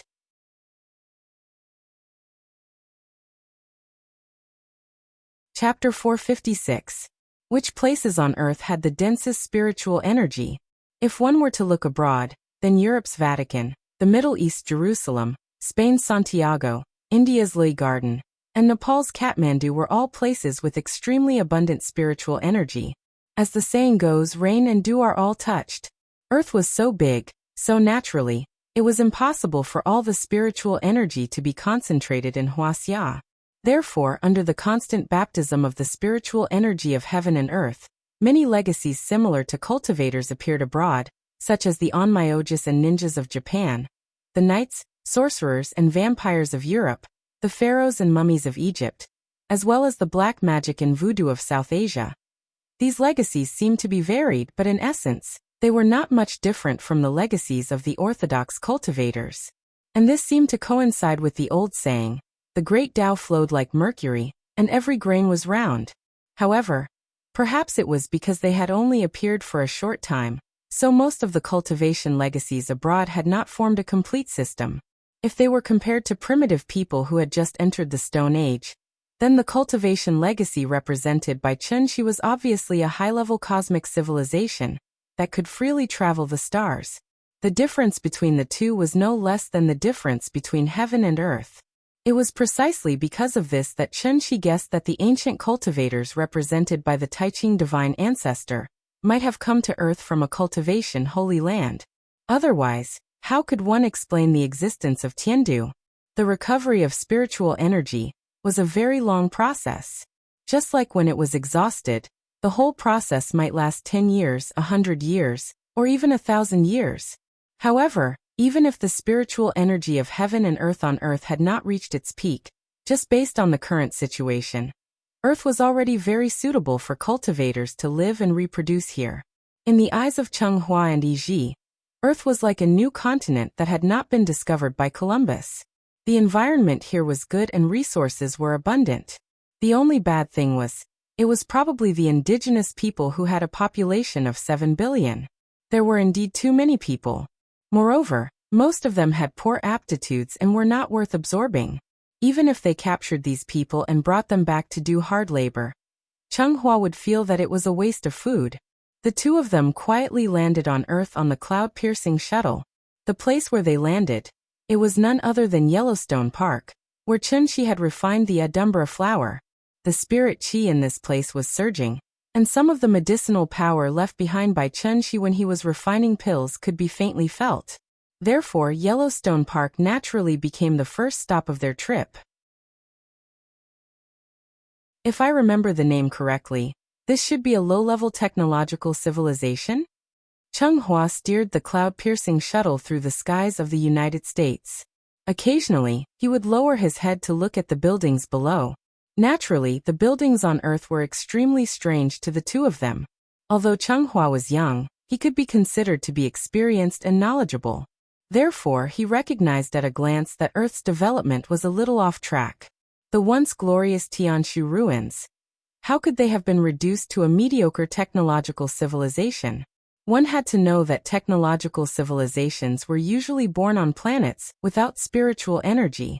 The Tianshu ruins clearly had the spiritual energy of heaven and earth, so why did the development of Earth's civilization deviate? In this regard, although Cheng Hua was somewhat puzzled, he was more pleasantly surprised in his heart. Along the way, he did not detect any signs of true origin fluctuations on anyone, so he could basically be sure that this was a cultivation holy land without any immortal cultivator's inheritance. And what did this mean? It meant that even if he was only at the golden core stage, he could do whatever he wanted here without any fear. When he thought of this, Cheng Hua was suddenly very excited. He could not help but want to remove his aura concealment technique and directly descend on Earth as if he was the king of the world. Seeing this, Yi Ji was still able to remain sober for the time being. Don't get excited, let's find out the truth first. Even if it's a low-level technological civilization, there should be some kind of weapon that can threaten us. The two of us are new here, so it's better not to be too ostentatious. After all, to these natives, we're guests from the boundless starry sky. Yi Ji seemed to be advising Cheng Hua to be careful. In reality, even he could not help but feel a little arrogant at this moment. After all, the two of them were only teenagers. If they were not arrogant when they were young, why would they enter the world? Of course, being arrogant was one thing, but for the sake of caution, Yi Ji still suggested that they capture one of the natives to understand the situation. Okay, we'll do as you say. I'll go capture one of them and ask about the situation. After saying that, without waiting for Yi Ji to reply, Cheng Hua could no longer suppress the excitement in his heart. He actually jumped out of the cloud-piercing shuttle just like that. One had to know that the two of them were now in a small town not far from Yellowstone Park. This was a tourist town. There were not many residents, only about 1,000 or so. After Cheng Hua jumped out of the cloud-piercing shuttle, he flew straight to the market in the center of the town like Superman. He did not hide his figure anymore. Instead, he deliberately grabbed an unlucky young man in front of everyone in the market. This young man was bound by his true origin. Instantly, he was like a doll in a claw machine, lifted into the air by an invisible hand. Who is the person in charge here? Tell him to come out and see me. At this moment, the two of them were very much like bandits going down the mountain to rob someone. The target of the robbery was naturally the mansion of a big family on Earth. Yi Ji's idea was to first disguise as a servant and infiltrate the mansion. After finding out the situation, he would then take over the mansion in one fell swoop. However, Cheng Hua could not be bothered to do such a thing. When the bandits came to rob, the owner was not at home. Could it be that the bandits would obediently wait for the owner to come back? The most straightforward method was to openly go to the door like Cheng Hua did. Not only could he immediately find out the strength of the mansion's defenses, but he could also force the owner of the mansion to appear immediately. Wouldn't that be the fastest way to go? Cheng Hua's attitude was not very friendly. Coupled with his shocking appearance, it instantly scared the people in the market. The people of the United States had always been obsessed with filming superhero blockbusters. But Cheng Hua right now, wasn't he very much like the villains that often appeared in movies? The unlucky young man was scared witless by Cheng Hua on the spot. He talked a lot, but Cheng Hua didn't understand what he was talking about. In this regard, Cheng Hua was not in a hurry. He directly took out a spiritual talisman from his pocket and slapped it between the young man's eyebrows. The function of this spiritual talisman was very simple, and that was to translate. It did not translate the young man's words word by word.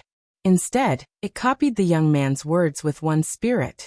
Almost instantly, Cheng Hua could learn the language used by the young man. However, just as Cheng Hua was busy learning English, a very discordant sound suddenly rang out in the market. Bang, bang, bang.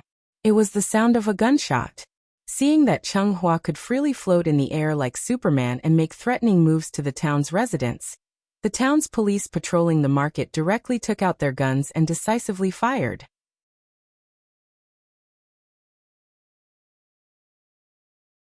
Chapter 457. This scene was really similar to the movie Superman, Man of Steel.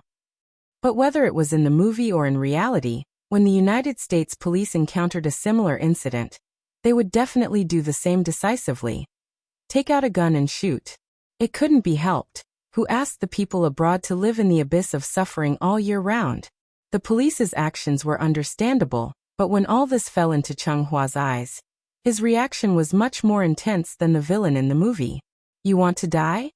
A mere 5.56mm bullet naturally could not penetrate Cheng Hua's protective aura.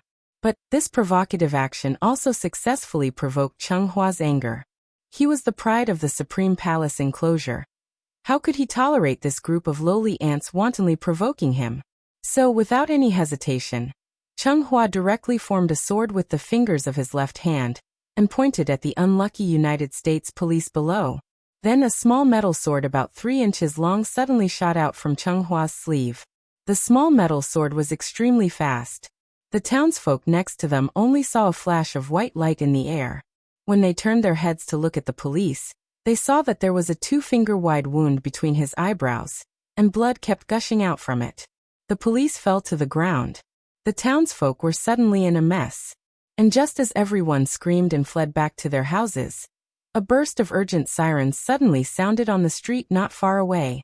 It must be mentioned here that the United States was not only the country with the highest crime rate in the world, but also the country with the fastest police speed in the world. Therefore, just as Cheng Hua killed a police officer, the town police station had already received the news and organized a large group of people to rush here.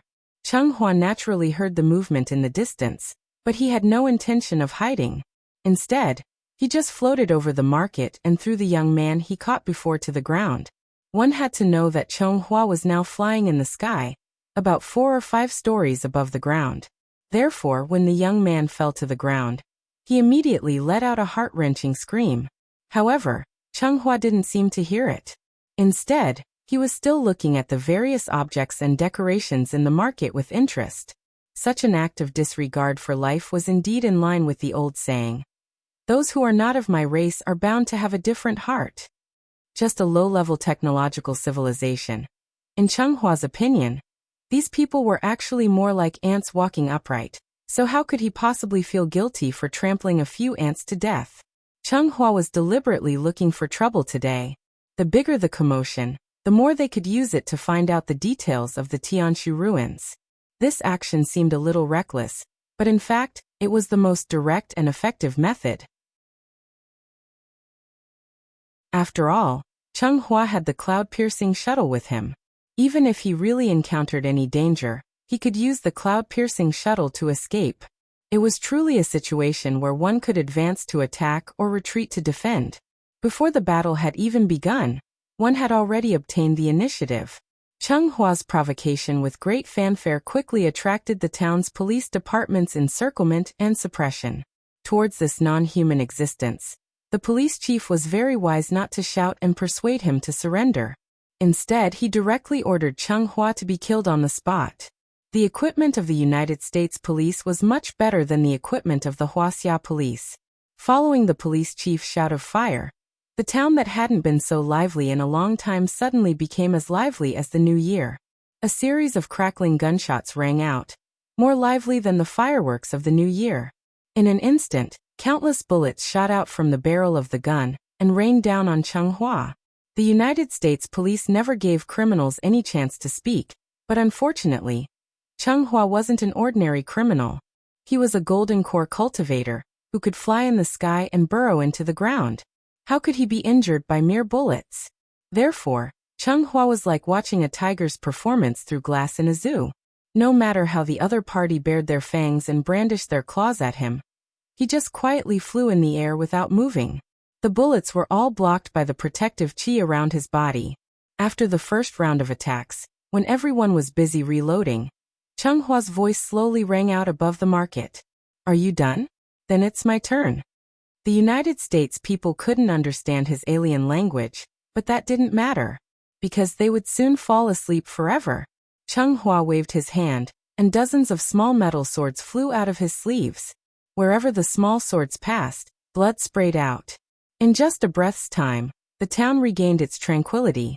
Cheng Hua looked at the pile of corpses below in boredom, but then he lost interest and muttered, "Too weak." He was still floating in the air above the market as if he was demonstrating his power. Not long after the town's police station was wiped out, the news spread quickly, layer by layer. In the end, it directly alarmed the higher-ups of the United States military.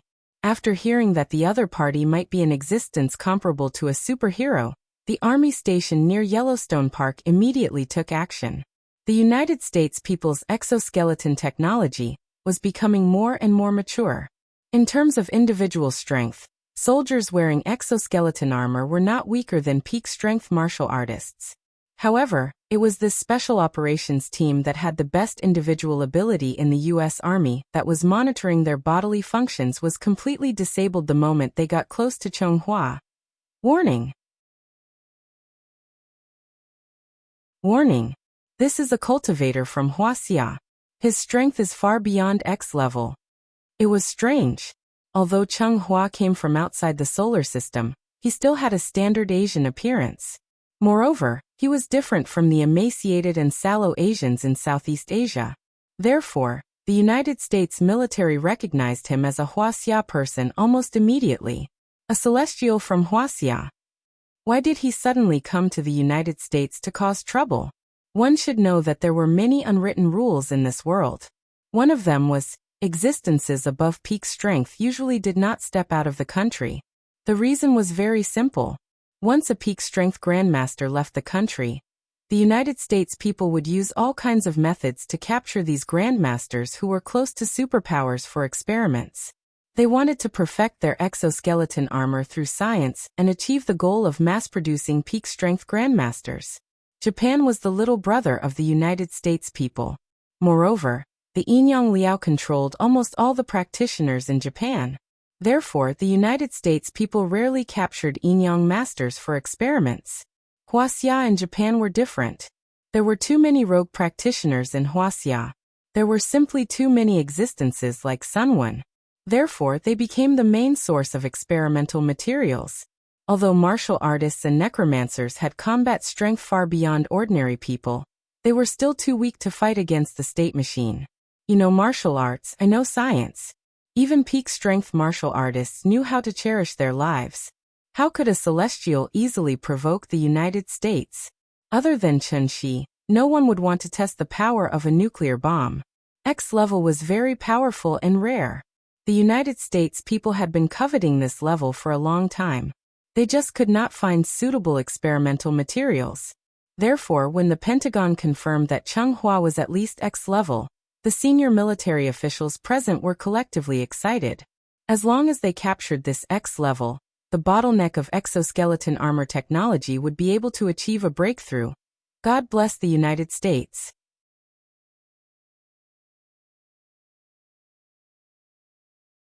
Chapter 458. Ever since the end of the Second War of Independence, the United States had never been baptized by the flames of war. It could not be helped. After all, the United States was the only superpower in the world today. Their tyrannical military strength gave the United States great confidence. Therefore, they had always been the ones to behave atrociously in other people's territory. Now, how could they tolerate others to behave atrociously in their territory?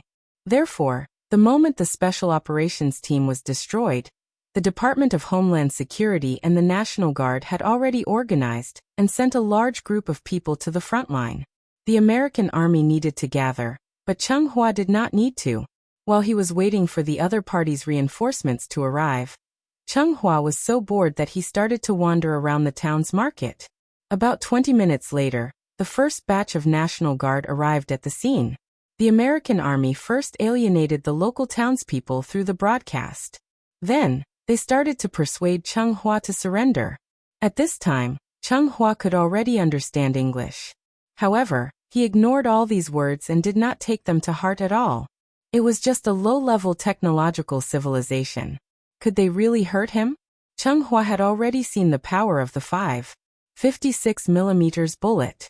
This kind of attack that was like scratching an itch also caused Cheng Hua's judgment of the threat of the Tianshu ruins to drop by several levels.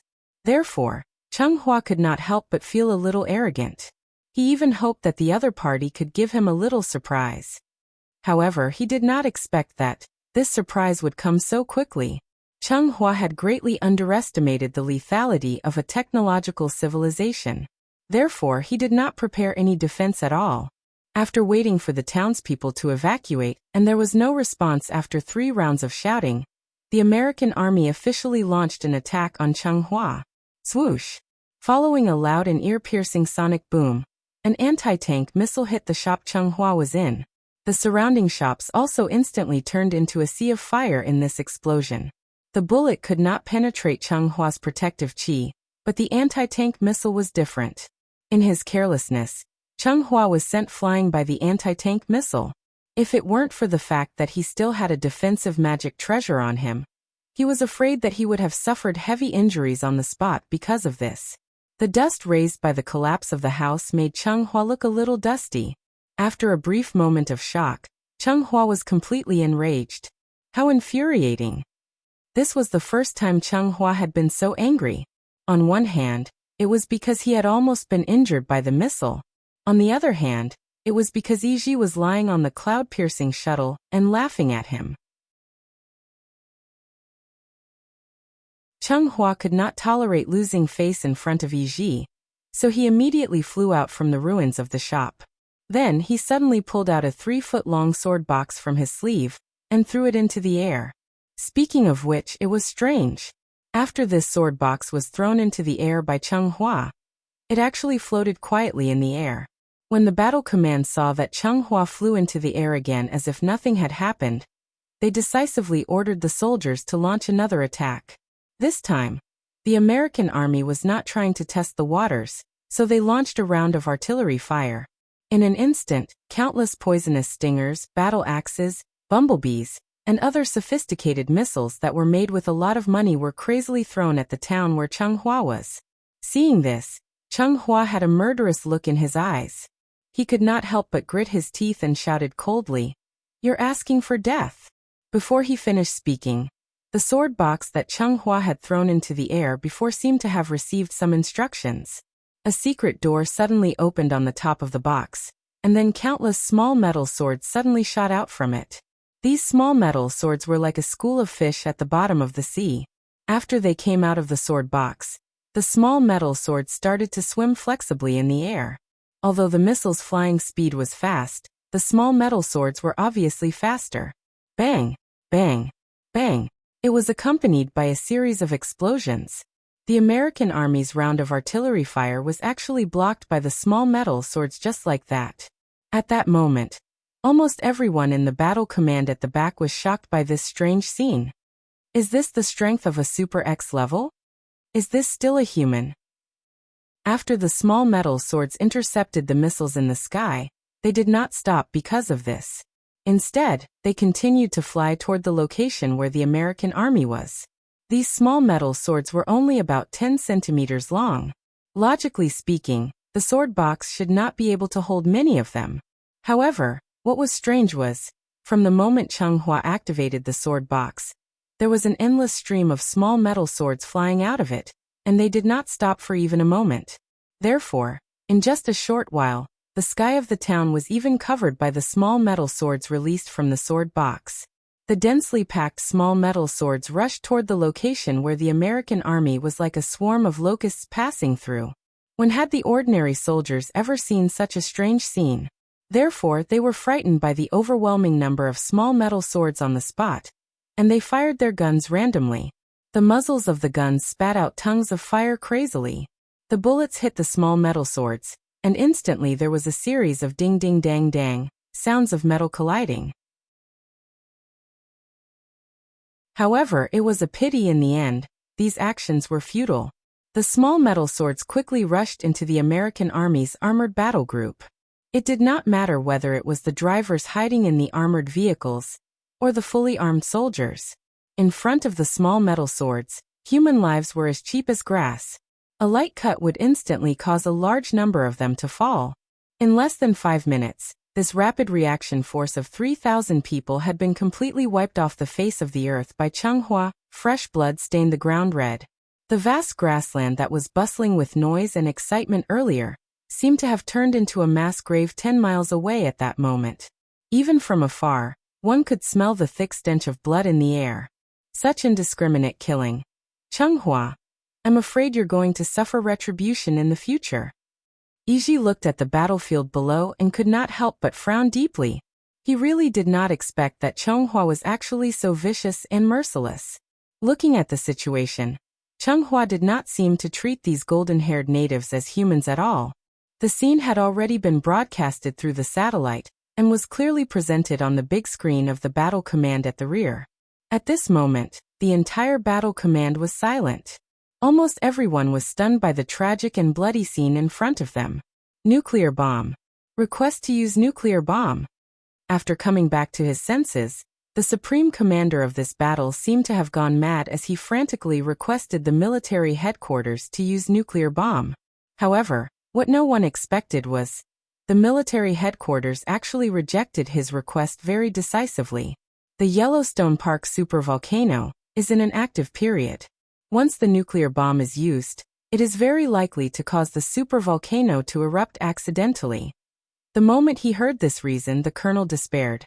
However, what he did not know was, when the military headquarters rejected his use of nuclear bomb, they also submitted another request to the White House. The use of nuclear bomb is restricted. The military situation is urgent. Please inform Wuxia and ask Wu Lian to urgently dispatch X-level military support to us.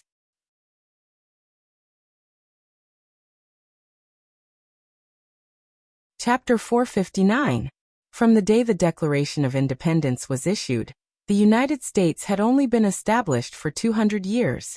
Therefore, even if the United States was very powerful today, it was inevitable that people would call it a country without a history. This was the so-called heritage. It was also the only thing the United States lacked today. Therefore, after confirming that nuclear bombs could not be used, the military staff decisively turned their attention to Wuxia on the other side of the ocean. Unlike the United States' pale historical heritage, Wuxia had countless talented people since ancient times.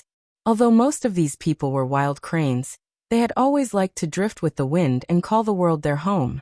But this was not a big problem, because the international Wu Lian had been established.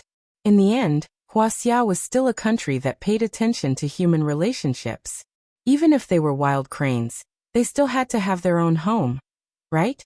Just like when Wang Chuanju found out that Chunxi was a cultivator, she would always invite Chunxi to join for various reasons. This was a very good virtuous cycle.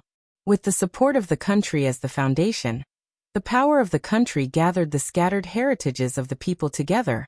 And at the same time, these talented people had the opportunity to interact with each other. Just like universities, as long as there were the best teachers in the world, it would naturally attract more and more cultivators to voluntarily join. Therefore, from the moment the Wu Lian was born, its strength continued to grow, and now it had already become the most powerful cultivator organization in the world. Wuxia called them cultivators, while the United States called them superpowered people. The United States lacked the corresponding heritage, so naturally, they could not establish a superpowered organization like the Wu Lian. And this was the fundamental reason why the United States vigorously developed exoskeleton armor in recent years. The individual ability of a cultivator was extremely outstanding.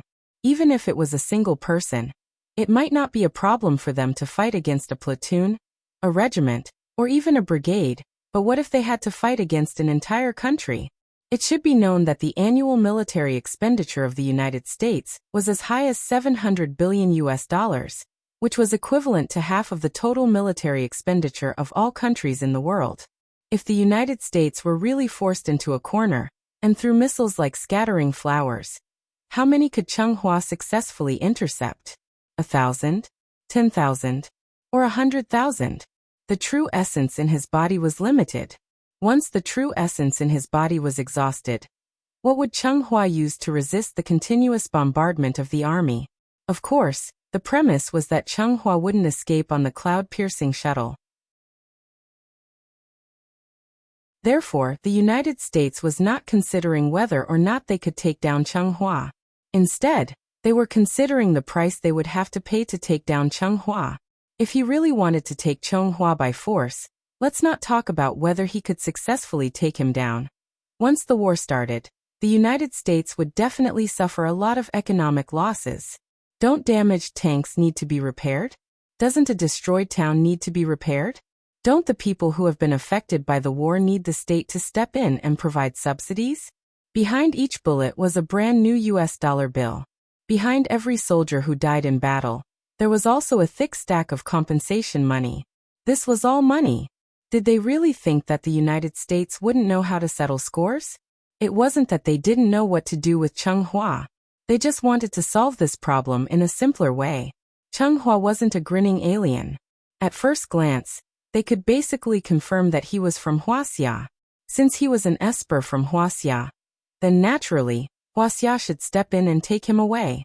The decision made by the military actually meant that they had given up on this great opportunity to capture an X-level esper alive. Thinking about it carefully, it really did hurt a little. Cheng Hua didn't know what the United States were thinking. After destroying this rapid response team, he put away the sword case and leisurely returned to the small town's market. He wasn't in a hurry. After beating up the naughty kid, wouldn't it give him time to go back and find his father? Thus, he began to wander around the market without a care in the world. There was a convenience store in the market. Cheng Hua picked up a piece of chocolate and tore open the packaging. After thinking that it was some kind of food, he decisively put it into his mouth. What is this? Why is it so delicious? I found something good. Come down and try it. In the Taiwei enclosure, where industrial development was almost non-existent, there were no such delicious snacks. Therefore, this bite also completely opened the door to a new world for Cheng Hua. French fries, biscuits, candy, cheese, beef, ice cream. The convenience store wasn't big, but it had everything. Cheng Hua ate enthusiastically, but he didn't forget to ask his companions to come down and eat together. This was a major victory for technological civilization. Even if it was a treasure of heaven and earth, it couldn't compare to the small piece of chocolate in Cheng Hua's hand. As a result, the two youths from outer space were completely captivated by the temptation of junk food. The drone sent by the military had been secretly monitoring the two of them. Cheng Hua had already noticed the presence of the drone.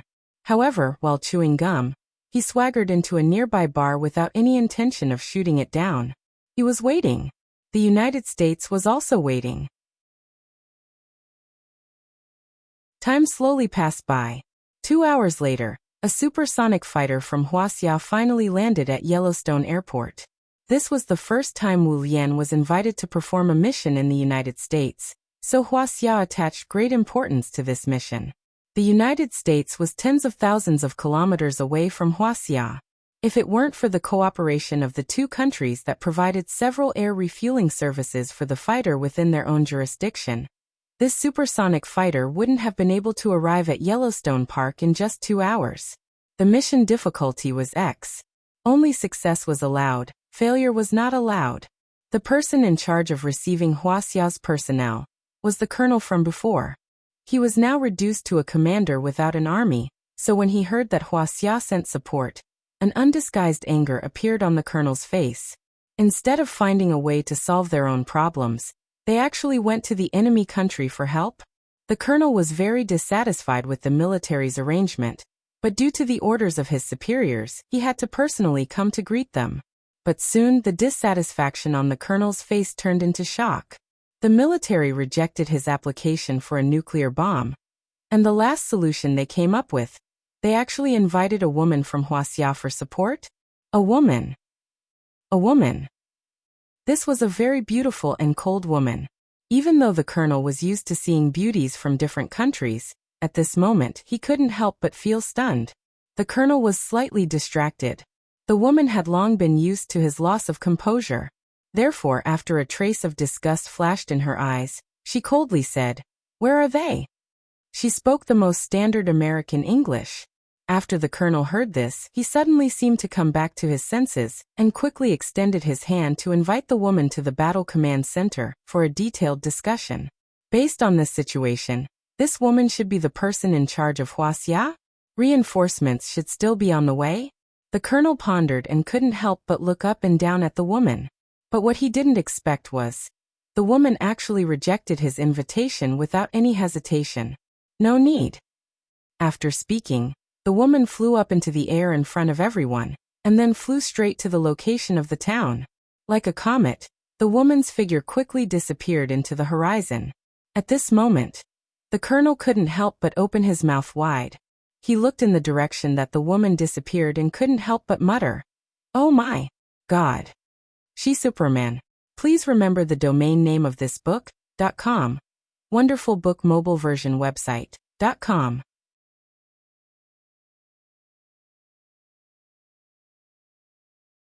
Chapter 460. There was no doubt about it. This extremely beautiful and cold woman who came all the way from Wuxia was obviously Qin Shiueching, who had just woken up from her coma a few days ago.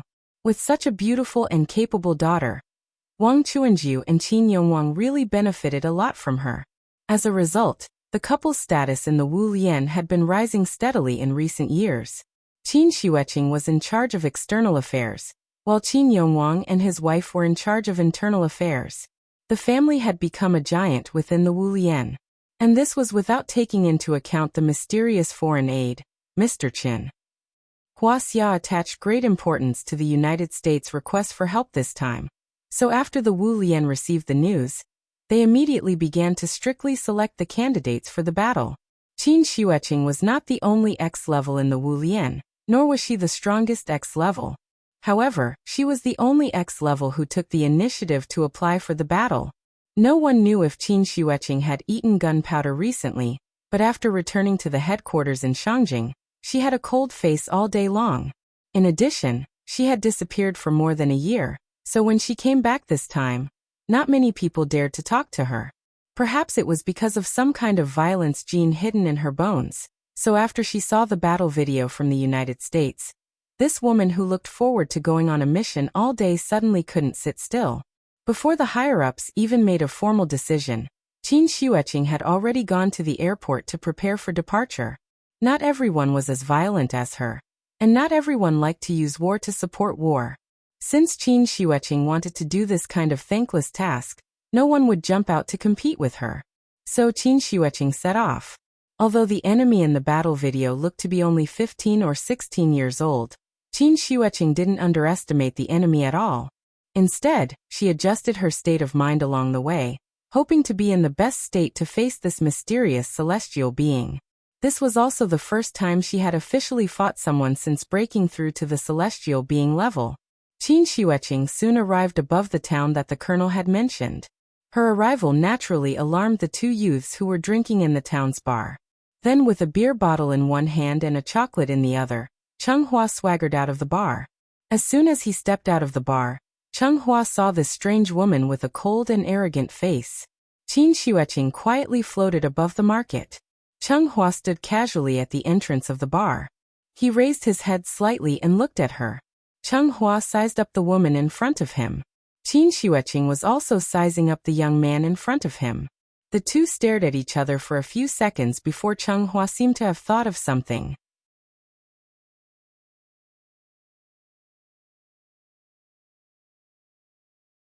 It could be said that they could attack or retreat as they wished.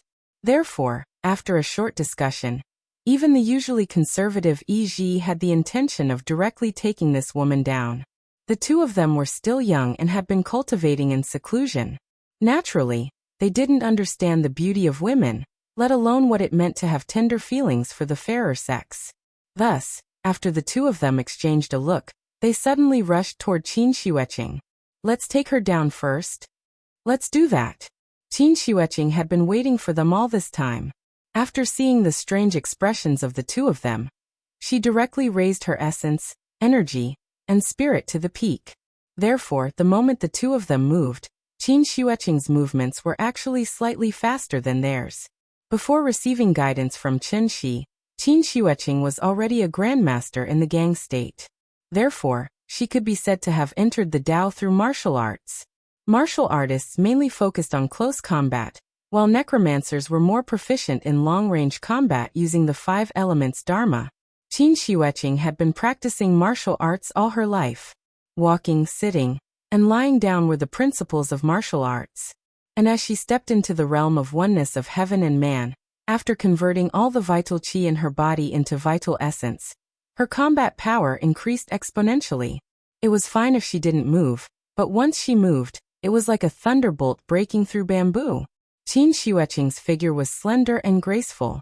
However, when she moved, she was like a fierce tiger coming down from the mountain, instantly setting off a strong and unparalleled momentum.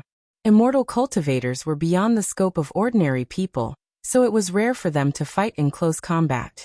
This could be seen from the situation when Qin Shi fought with others before. Chung Hua had fought with others many times, but he had never encountered such a way of fighting that focused on close combat. Therefore, when he saw Qin Xueqing pouncing in front of him, Chung Hua was stunned. This woman doesn't play by the rules. However, in the time it took for him to be distracted, Qin Xueqing directly condensed all the vital essence in her body into her hand, and then slammed it hard on Chung Hua's protective qi in front of his chest. Bang! The moment the vital essence collided, a strong wind suddenly blew over the market, smashing all the houses on the side. Please remember the domain name of this book. 9 Heavens Divine Emperor Mobile Version website.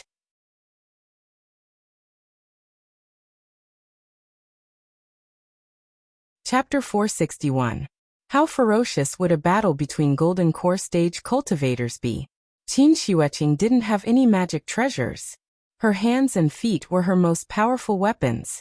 Although Qin Shi had taught her some pretty good techniques, Qin Xueqing didn't have any intention of learning more about them.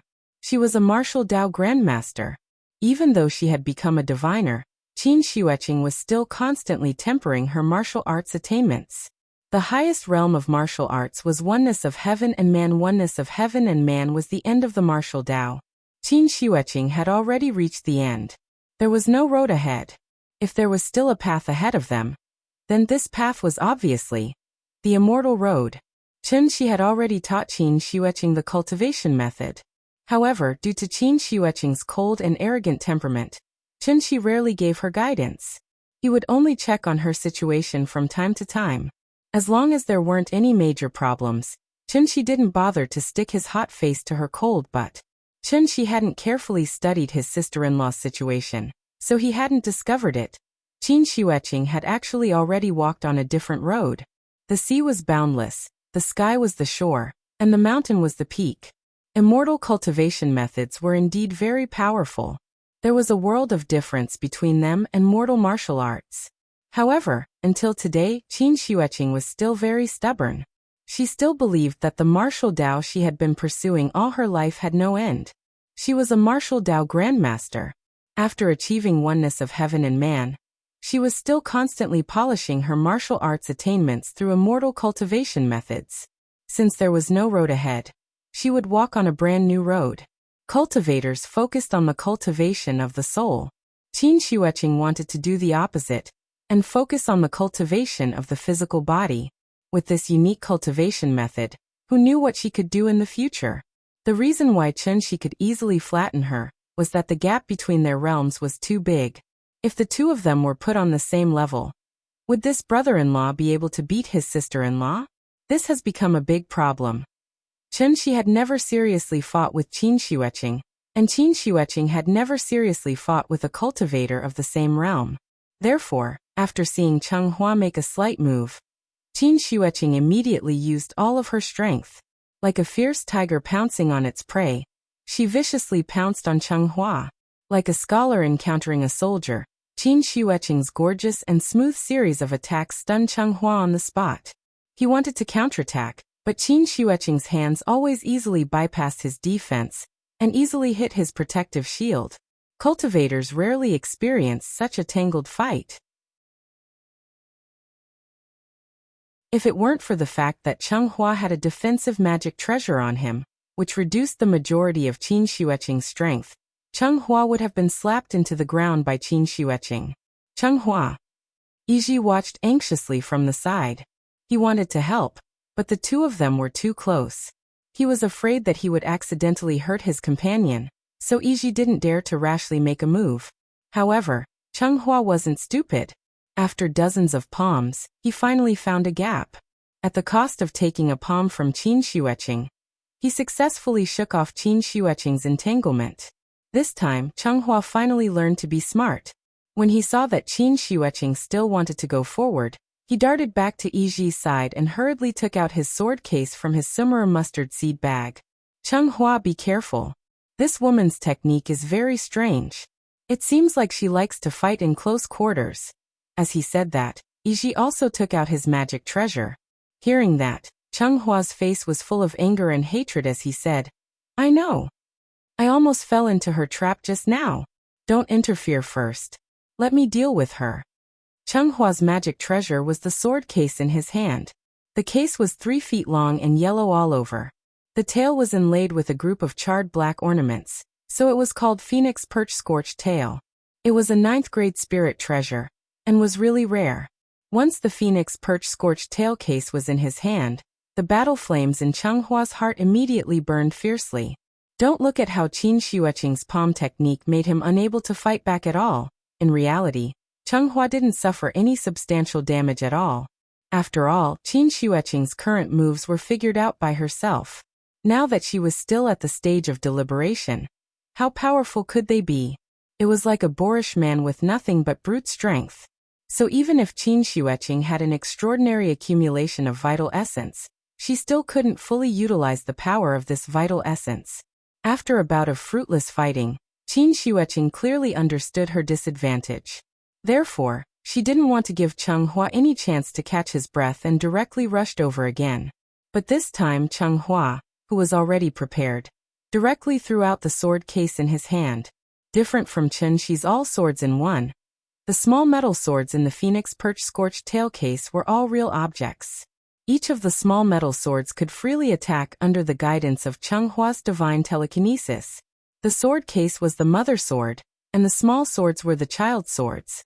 The child swords were kept in the mother sword and constantly nourished, while the small swords were infinite. And this was the so-called hidden swords in the case. Of course, with Cheng Hua's current cultivation, he actually couldn't control all the child swords in the sword case as he wished. But this was already enough. Attack.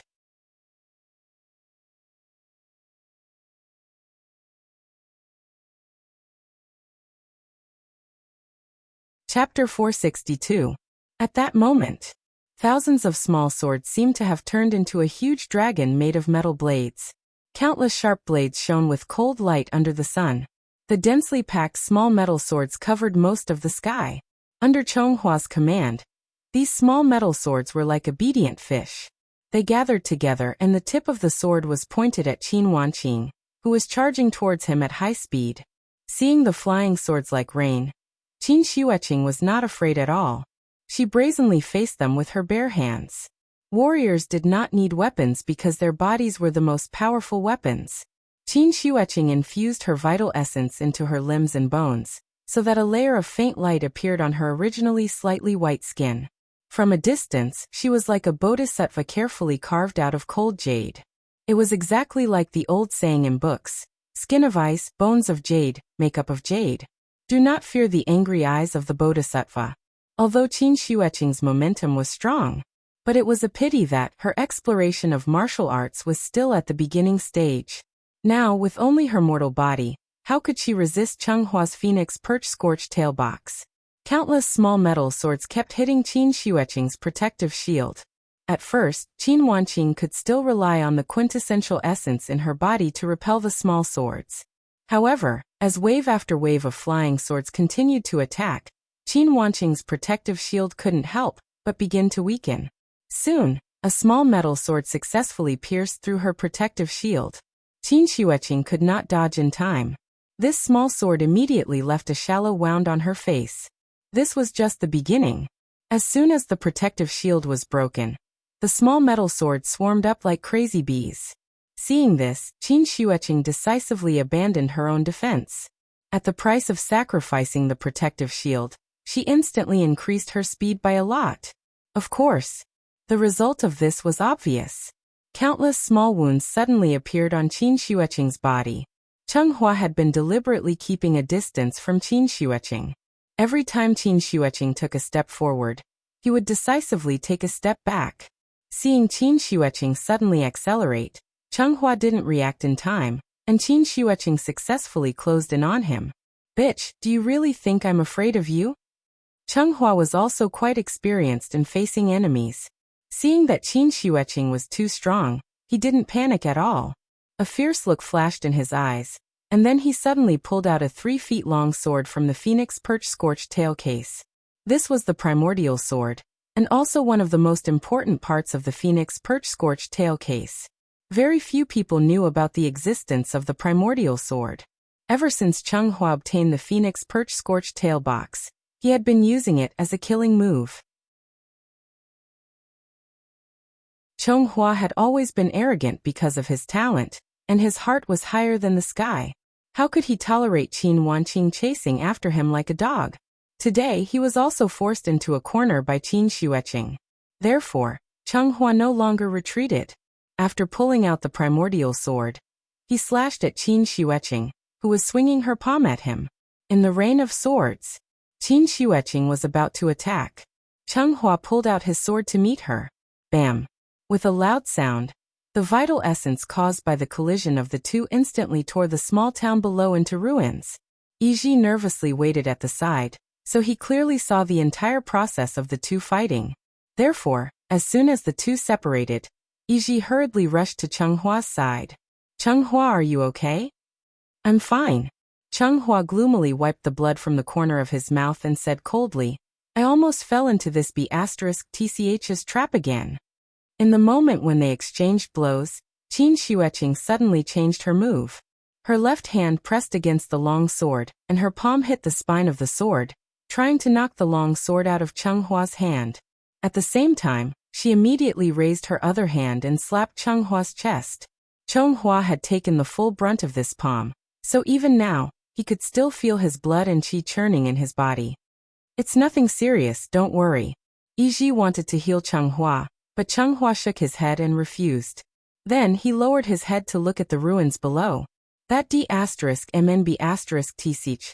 Wasn't she lying in the ruins of the small town, covered in blood? Although she had successfully injured Chenghua with her reckless fighting style, she had also paid a heavy price for it. Speaking of which, Qin Xueqing was once again at a disadvantage because she didn't have a magic treasure. She hadn't expected.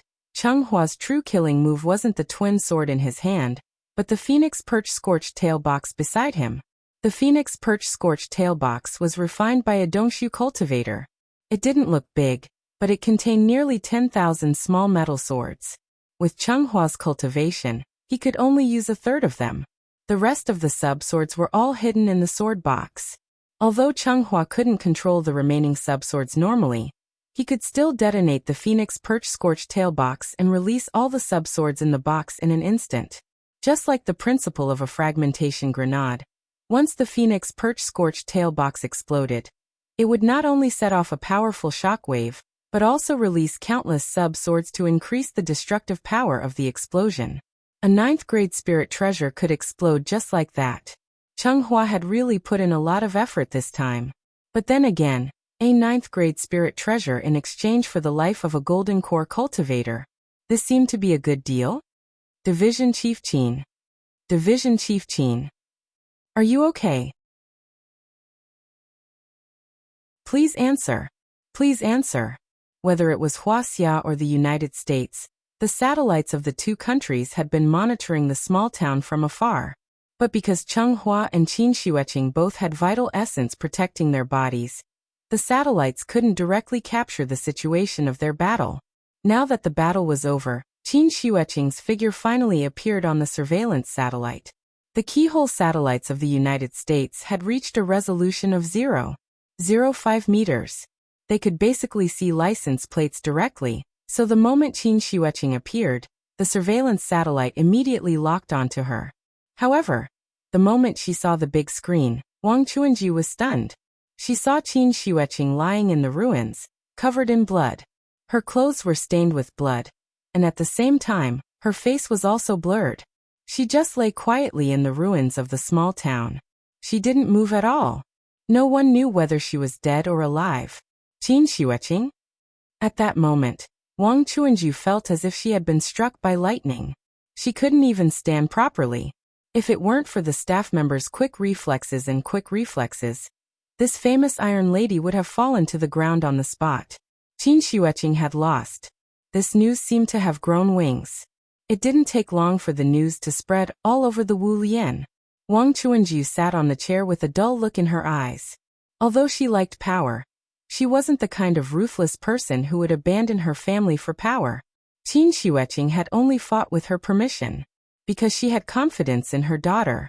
Who would have thought the result would be like this? At that moment, Wang Chuanju's heart was dead. Leader, why don't you rest for a while? The higher-ups have already sent reinforcements. The 3 big shots are moving together. They should be able to make it. Director Qin is strong. Even if she's injured, it's not a big deal. You don't know the exact situation here, so don't worry too much. We have to have confidence in Director Qin. The staff carefully comforted Wang Chuanju. However, Wang Chuanju seemed to have lost her soul. She stared at the screen without moving. After a long while, she seemed to have suddenly thought of something. She actually jumped up from the chair excitedly. The staff at the side was shocked by Wang Chuanju's actions. He was about to go up and comfort her when Wang Chuanju pushed him away. Then, she quickly took out her phone from the cabinet. Please remember the domain name of this book. .com. Wonderful Book House.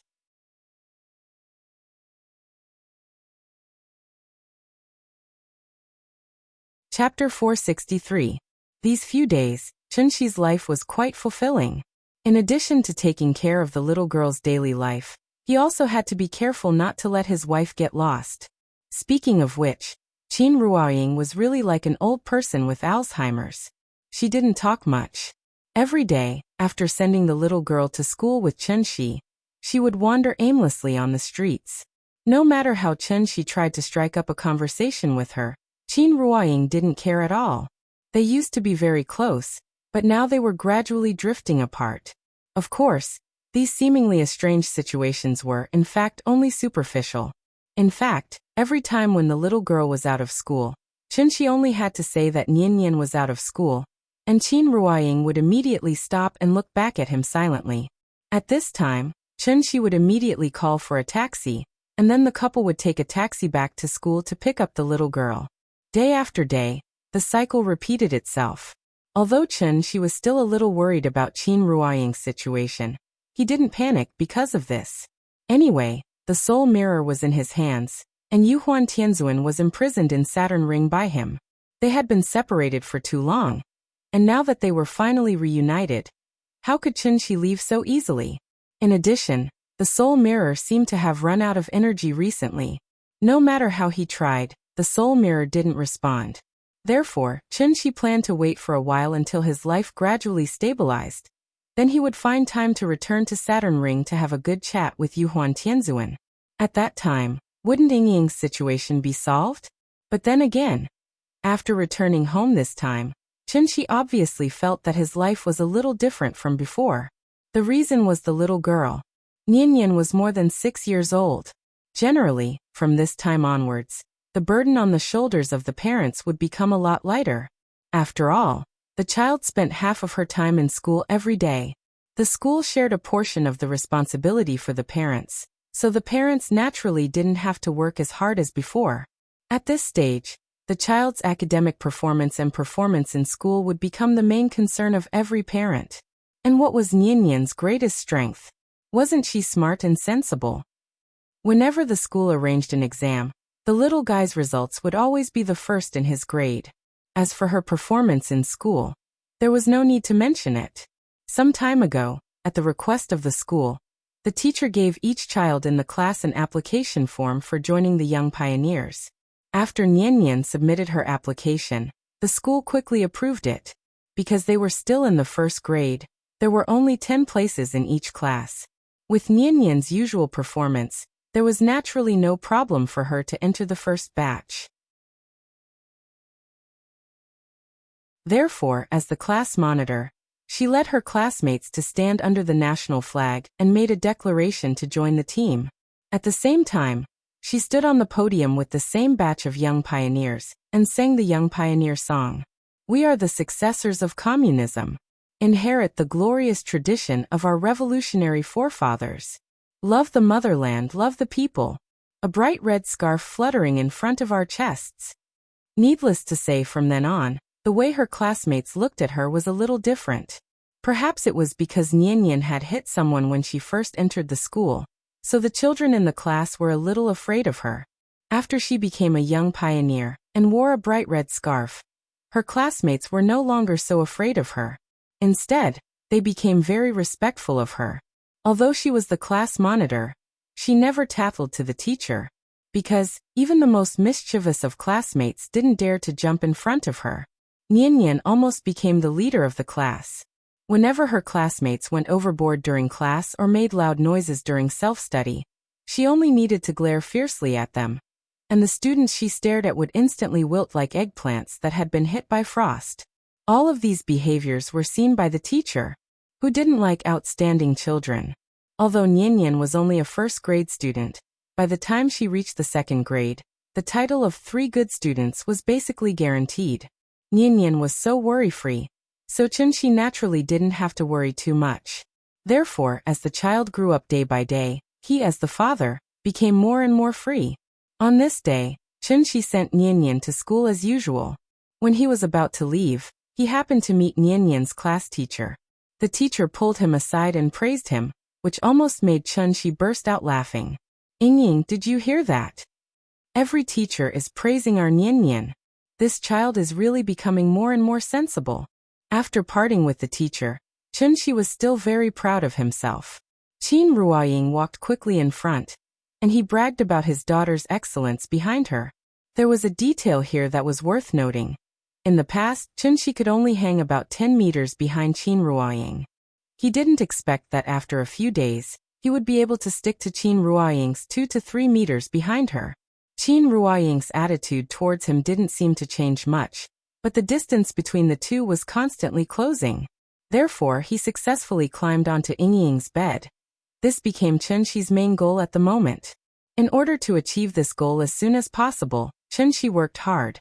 And the little sweetness that constantly emerged in the process of this struggle was really not worth mentioning to outsiders. Yingying, you went to Dongzaimen yesterday? Hey, that's Pan Garden, you've been there too? Look, you've already walked around this ring, why don't? I'll take you to the Summer Palace today, okay?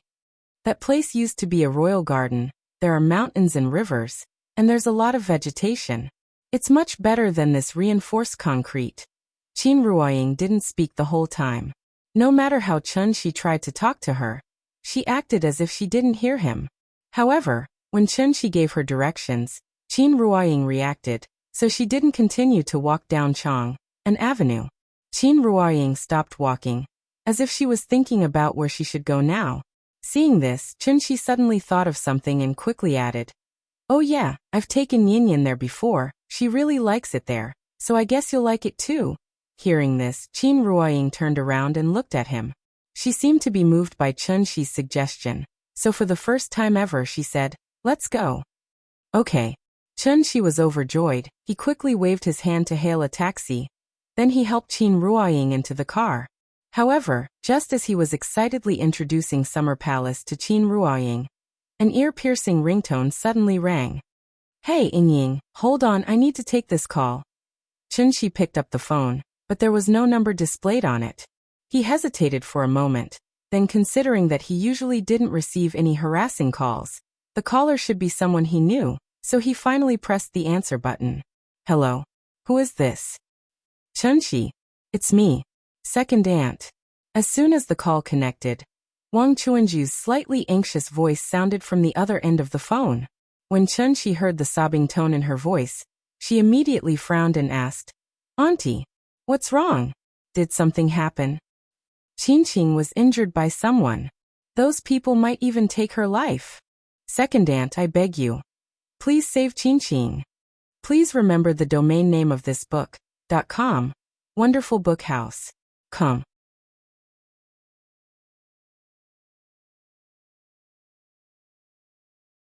Chapter 464. Something happened to Qingqing. The moment she heard this, even Chunxi couldn't help but be stunned for a moment. His sister-in-law had only left home for a few days. How could something have happened to her? Chunxi was well aware of Qin Xueqing's abilities. It wasn't an exaggeration to say that even if his sister-in-law met Jiang Yan, she could still barely last 2 or 3 moves against him. Although his sister-in-law was no match for Jiang Yan, if Jiang Yan really wanted to take her down, he would still have to put in a lot of effort. After all, Qin Xueqing was a cultivator at the Golden Core stage. If she couldn't beat him, wouldn't she know how to run? Could it be that her bad temper was acting up again? Why did he end up in such a hopeless situation because he had to compete with others? Wang Chuanju had always been strong. Now that she was calling Chunxi, her voice sounded like she was about to cry. So even if Chunxi used his but to think, he could tell that the situation might be serious. Even if the entire Wu Lian family was mobilized, they probably wouldn't be able to solve this problem in a short period of time. His sister-in-law was family after all. Chunxi naturally couldn't refuse. Thus he quickly replied, "Second aunt, don't worry. Send me the location. I'll rush over and see what's going on." Okay. After hanging up, Wang Chuanju immediately sent the location of the town to Chunxi's phone. At this moment, Chunxi seemed to suddenly remember something. He quickly said to Qin Ruoying, "Ying, something happened to Qingqing. I have to go and see." Qin Ruoying glanced at him indifferently. She didn't seem to know who Qingqing was at all. Sigh. Seeing her cold expression, Chunxi could only shake his head and sigh. What should he do? Bring Ying with him? She probably wouldn't agree at all. But if he left Ying here alone, Chunxi would feel a little uncomfortable. He wasn't really afraid that Ying would get lost, but he was afraid that she would feel lonely. In such a big city like Shangjing, she was unfamiliar with the people and the place. Where could she go by herself? Chunxi was a little hesitant. Qin Ruoying seemed to have suddenly understood his difficulties. She suddenly said, "You go, I'll go by myself." Just 7 words. This was the longest sentence that Qin Ruoying had said to Chunxi during this period of time. Hearing this, Chunxi couldn't help but smile. After he quickly signaled the driver to stop by the side, he quietly left a restriction on Qin Ruoying. At the same time, he didn't forget to remind her, "Ying, don't run around. I'll come back to find you as soon as I'm done here." Nian gets out of school at 4 o'clock. We'll pick her up together. You know that kid's temper. If she doesn't see you after school, she'll definitely be angry with me again. Chunxi leaned on the car door and kept muttering. When the driver was a little impatient, he reluctantly got up and waved goodbye to Qin Ruoying.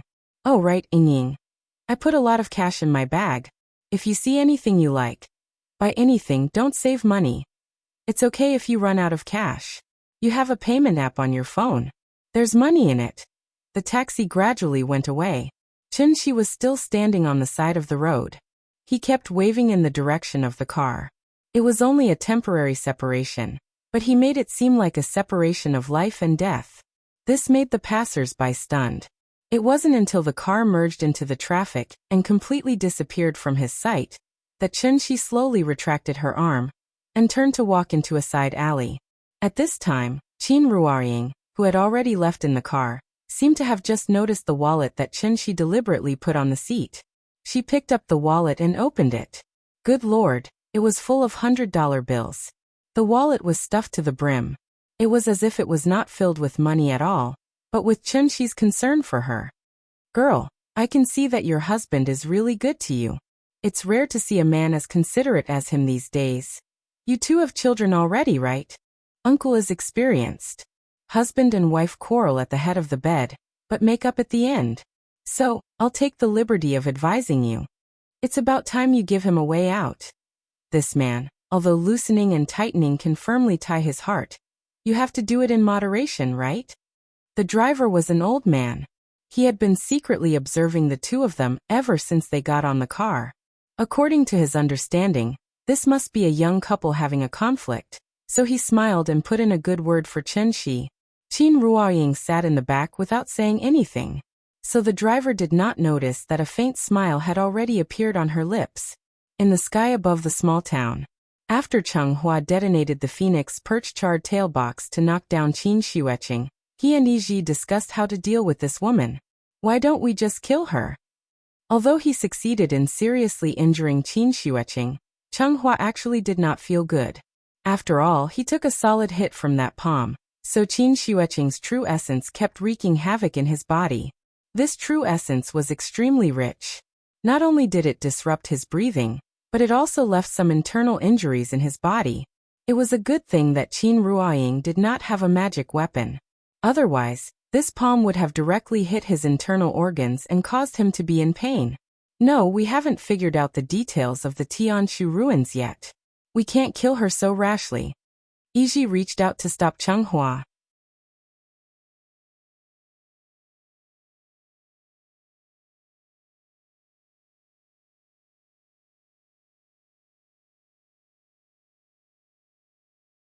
Since your parents didn't educate you properly, Uncle will educate you on behalf of your parents today. He was a golden core cultivator, but now he was like a child who had made a big mistake and was being punished by his parents. Chen-shi kicked Yi far away. You. Yi was stunned. He endured the pain from his butt and looked down at the Tianluo umbrella. Then he pointed at Chen-shi and exclaimed as if he had seen a ghost. How did you escape? Once the Tianluo umbrella was opened, nothing could escape. Right now, the heavenly Luo umbrella was perfectly fine above the ruins, but Chen-shi suddenly appeared behind him like a ghost. How could Yi not be shocked? Qi Refining Foundation Establishment, Golden Core, Yuanying Soul Formation, Dongshu from Golden Core to Dongshu. There were several big realms between. Therefore, in Chen-shi's eyes, Cheng Hua and Yi were two naughty kids who hadn't even grown their hair yet. The two of them were not old, about 15 or 16 years old. Cultivators had the ability to slow down aging and retain their youth, but this was also based on a solid foundation of cultivation. Therefore, it was obvious that their background was not simple. In order to facilitate the interrogation later, Chen-shi did not kill them directly. Instead, he used a more gentle way of physical punishment. But the young man was very proud. How could he be willing to endure such humiliation? When Chen-shi kicked Yi's butt for the third time, Yi could not help but explode. Damn it! You deserve to die. With a loud shout, Yi, who had always been elegant and cautious, was now like a mad bull, fiercely charging at Chen-shi. Yi's courage was commendable, but unfortunately, anger could not solve any problems. Seeing Yi's expression of wanting to eat him alive, Chen-shi could not help but laugh coldly. Yi's speed, which he was so proud of, was as slow as a turtle in Chen-shi's eyes. Therefore, when Yi aggressively rushed in front of Chen-shi did not care what move he used. He raised his hand and slapped him. Pa. With one slap, Iji was slapped until the sky turned dark and he saw stars. Like a spinning top that was whipped, Iji quickly spun a few rounds in the air before falling heavily. Kid, Uncle will give you a word of advice today. A young man who has achieved success should not be arrogant. You still have a long way to go. As he spoke, Chunxi looked back at Changhua, who had already flown far away. Naughty children had to be educated one by one. His sister-in-law was seriously injured, so Chunxi naturally would not let the two of them go so easily. Now that Iji had fallen to the ground and could not get up, where could Changhua run to? Thinking of this, Chunxi could not help but smile. He straightened his fingers and pointed his sword at Changhua. However, just as he was about to shoot out the sword light, Changhua suddenly let out a fierce howl.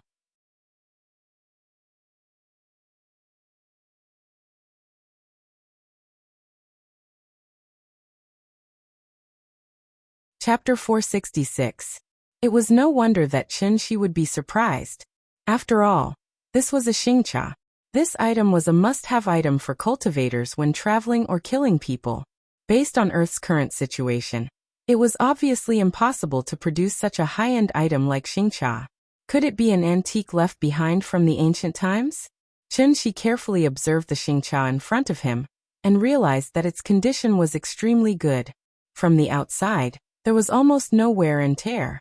If he were to use the jargon of the second-hand car market to describe it, then this xingcha was obviously a new car. It was impossible for it to be an antique that had been buried in the soil for tens of thousands of years. After eliminating this possibility, the problem was naturally simple. This xingcha in front of him. Either it came from Tiandu or it came from the distant outer space. The former was almost impossible because Tiandu had already been destroyed by Qin Shi. Yuhuan Tianzuan and his family were still watching the stars on Saturn's ring. Thus there was only one last possibility left. However, in that instant, countless thoughts flashed through Chen Shi's mind. Taking advantage of Chen Shi's momentary daze, Changhua drove the cloud-piercing shuttle and directly caught Iji from below. Then they flew into the distance like a wisp of smoke.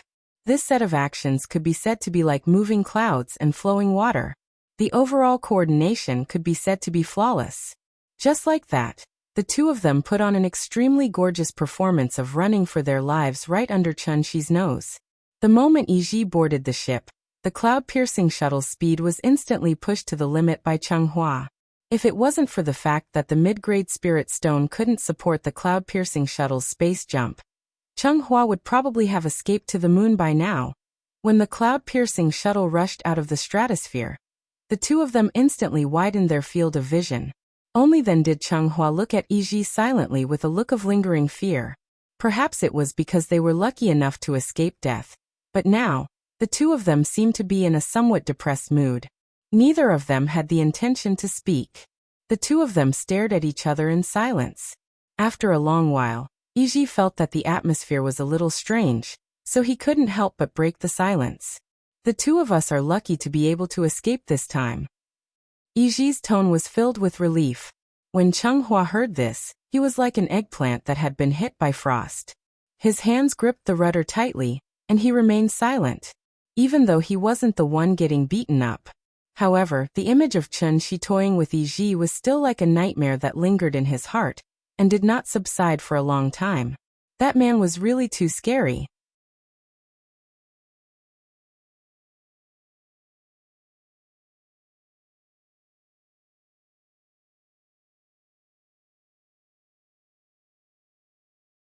Chapter 467. You're crying. Seeing Changhua suddenly cry, Qinshi couldn't help but sigh in his heart. The psychological quality of young people these days was really bad. That's enough. What's a man like you crying for? Someone like you still dares to go around and do evil? It would have been better if Qinshi hadn't said that. Now that he did, Chenghua's tears were like floodwaters that had been opened. He couldn't stop them. While Changhua was crying like a girl, Iji's eyes were darting around non-stop. He saw that Qinshi didn't seem to have any intention of harming their lives, so he mustered up his courage and begged for mercy. Sir, we know our mistakes. Sir, please be magnanimous. Can you let us go today? I promise. We definitely won't barge into the Tianshu ruins again. Tianshu ruins? Chunshi softly repeated this name. Then he flicked his sleeves and turned to walk to the helm of the ship. You've caused such a huge mess, and you still want to leave? I can ignore the grudges between you and the United States, but do you know who the woman you injured is? Hearing this, Iji's heart skipped a beat. Then he asked anxiously who. She's my sister-in-law. After saying that, Chunshi didn't give Iji a chance to explain. He directly used his inner energy to lift the two of them off the cloud-piercing shuttle. The cloud-piercing shuttle had already returned to the ruins of the small town.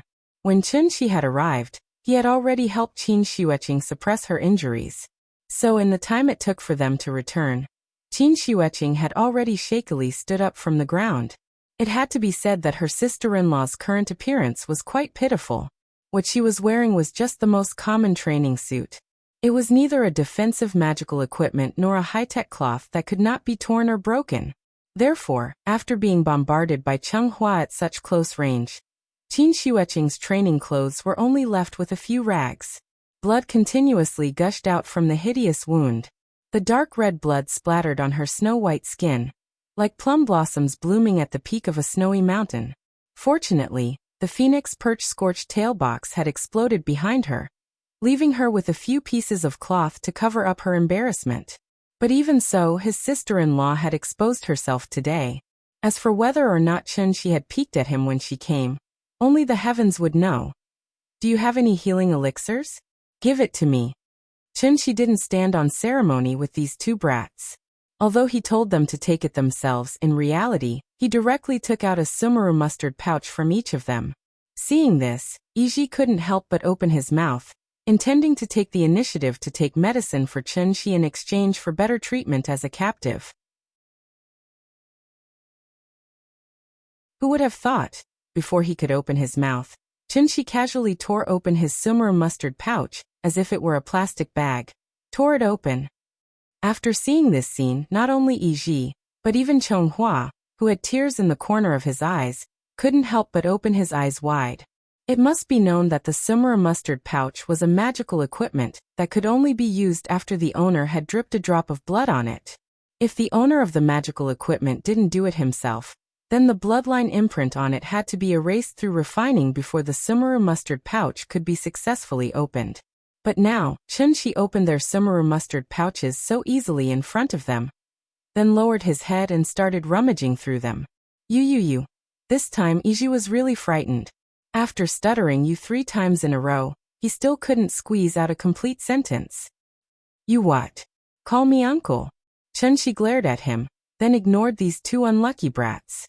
After taking out a faintly glowing elixir from the sumaru mustard pouch, he walked straight to Qin Xueqing.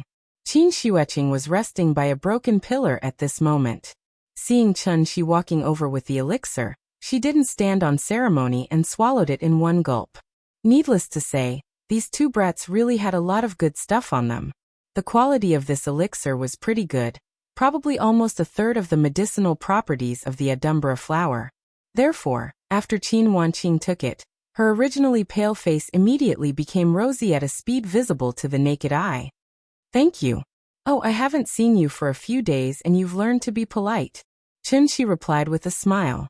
After carefully observing her condition, he immediately felt relieved. Her condition was still pretty good. After all, his sister-in-law was at the golden core stage. As long as her golden core wasn't broken, her physical injuries would naturally heal after a period of time.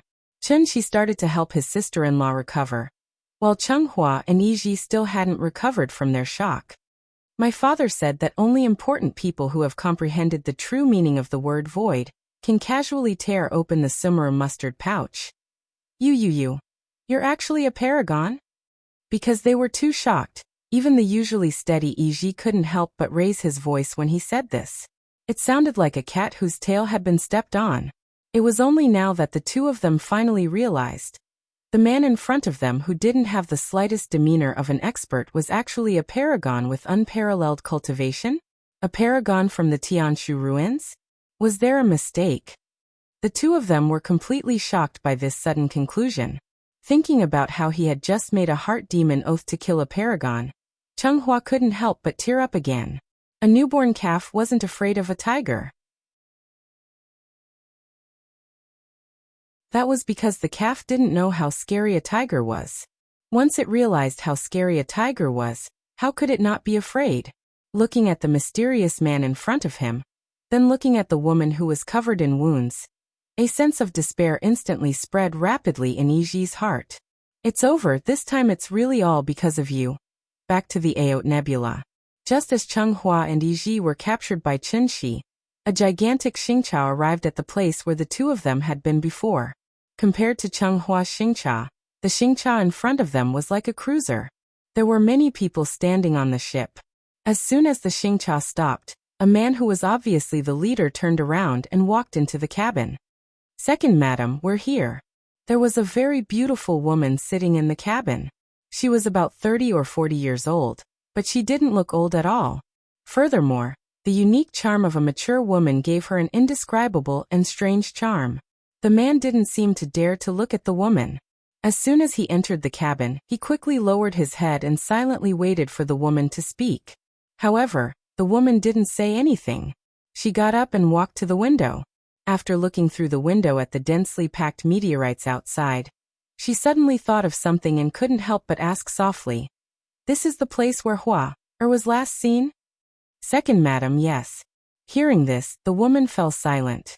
After a long time, her voice slowly sounded in the cabin. "Silly child. Do you think you can prove that you're stronger than your brother by risking your life like this? Silly, you're really too silly." After hearing the woman's muttering, the man hesitated for a moment before carefully asking in a low voice, "Second madam, why don't I send 2 men of sacrifice in to check it out?" "Go in?" The woman seemed to have heard a joke. After chuckling, she waved her hand with a tired face and then muttered in a low voice, "No need.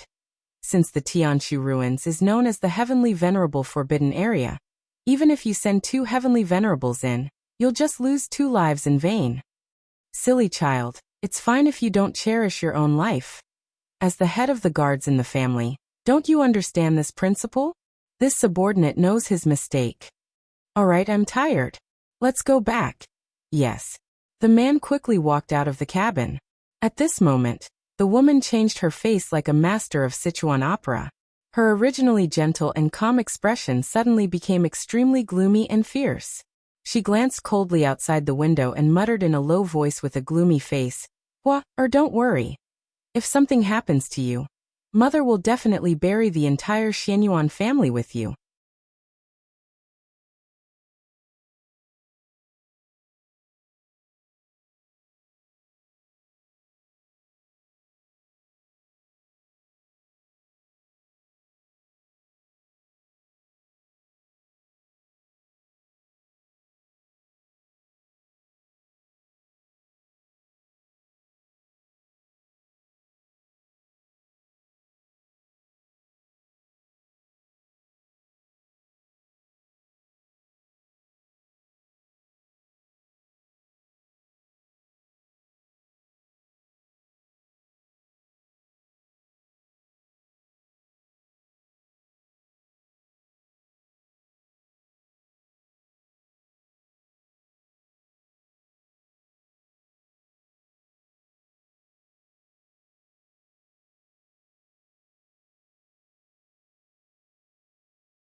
After all, no matter how long cultivators lived, how many of them could successfully live for tens of thousands of years? Yesterday was the reunion year. Today was the reunion year, and the day after tomorrow was the reunion year. Originally, he wanted to relax for the next few days, but after thinking about it, he still felt that he should not stop updating. So he forced himself to get up and continue writing. In short, I wish everyone a happy new year. Remember to use the tickets if you have them. Monthly tickets, recommendation tickets, rewards, I will not reject any of them. I have never asked for these things. After all, with my current results, even if you vote for me, I won't be able to get on the list. However, it's the new year, so the data should look better, right? It's just for the sake of celebration. Thank you in advance, big shots. Moi, 3. Oh right. Wandering Earth is really not bad. There are flaws, but it's still acceptable. After all, this is just the beginning. I used to write science fiction, and have always liked watching science fiction movies, so I'm very happy that China can produce such a science fiction movie. If you encounter a troll during the movie who keeps picking on you and saying things that are unscientific and unreasonable to disgust you, then please respond to him decisively. Autobots, transform. Do you believe that I, Thanos, will destroy you with a snap of my fingers?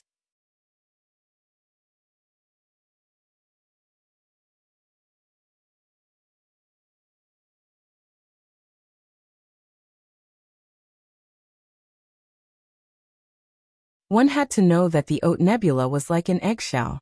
It included the entire solar system, so how big was its volume? Compared to it, the young girl was so small that she could be ignored. So even if she used the voice transmission secret method, how far could her shout be transmitted? The young girl was extremely scared. She kept shouting, but there was no response from the forbidden area. No, no. Brother Dongfang will be fine. After shouting continuously for about 4 to 5 hours, the young girl finally despaired. In fact, from the moment she heard the news, she was already in despair. The reason why she still came here was to use facts to convince herself and to shatter the last trace of fantasy in her heart. Brother Dongfang, you said you would wait for me to grow up. You said you would marry me. The young girl cried out in despair.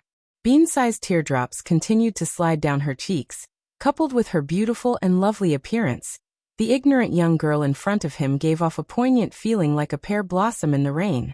Young people didn't understand love, and were always the most infatuated. In fact, it was only at the age when one didn't understand love that one could love someone to death. You said you would marry me. After muttering this sentence a few times, the young girl finally seemed to have made an important decision. She gently wiped away the tears on her face. Then a bright smile appeared on her face. Brother Dongfang, I'm coming for you. Wait for me. After speaking, the young girl closed her eyes and drove the Xingcha to the Oat Nebula at full speed. Jiutian Divine Emperor.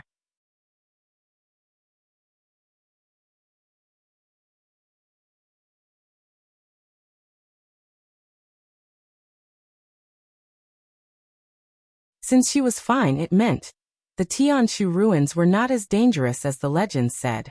Perhaps Big Brother Dongfang had already explored it. The girl instinctively wanted to chase after him. However, after thinking about it for a while, she suddenly turned the ship around and rushed back to the Oat Nebula. This place is too big. If I want to rely on my own strength to find Brother Dongfang, this is tantamount to looking for a needle in a haystack. No, I have to bring this news back. Unlike Cheng Hua's recklessness and greed, the young girl did not care about the final ownership of the Dubhe ruins. Therefore, when she confirmed that the Tianshu ruins were not dangerous, she wanted to bring this news back as soon as possible, so that more people could help her find her brother Dongfang. While the girl hurried back to the Supreme Palace enclosure, Qinshi was not idle either. He arranged the Tiandu group on the dark side of the moon. Therefore, from this moment on, Tiandu was really floating in the sky. The thing to note here was, because while the moon revolved around the Earth, the moon itself was also rotating. In addition, its rotation period was the same as its rotation period. So no matter where you stood on the Earth and looked up at the sky, humans would always only see one side of the moon. As for the other side that could not be seen, it was called the dark side of the moon. In order to prevent Yuhuan Tianzuan from sneaking to the Earth, Qinshi also set up a large ceiling formation on the dark side of the moon. There were still a lot of high-end combat power in Tiandu. If they combined their strength, they might be able to break this formation by force. However, this place was too close to the Earth. Even if Yuhuan Tianzuan wanted to break the formation by force, Qinshi could immediately rush over to stop him. Therefore, after setting up the formation, Qinshi was completely relieved. At this time, Yuhuan Tianzuan seemed to have accepted his fate.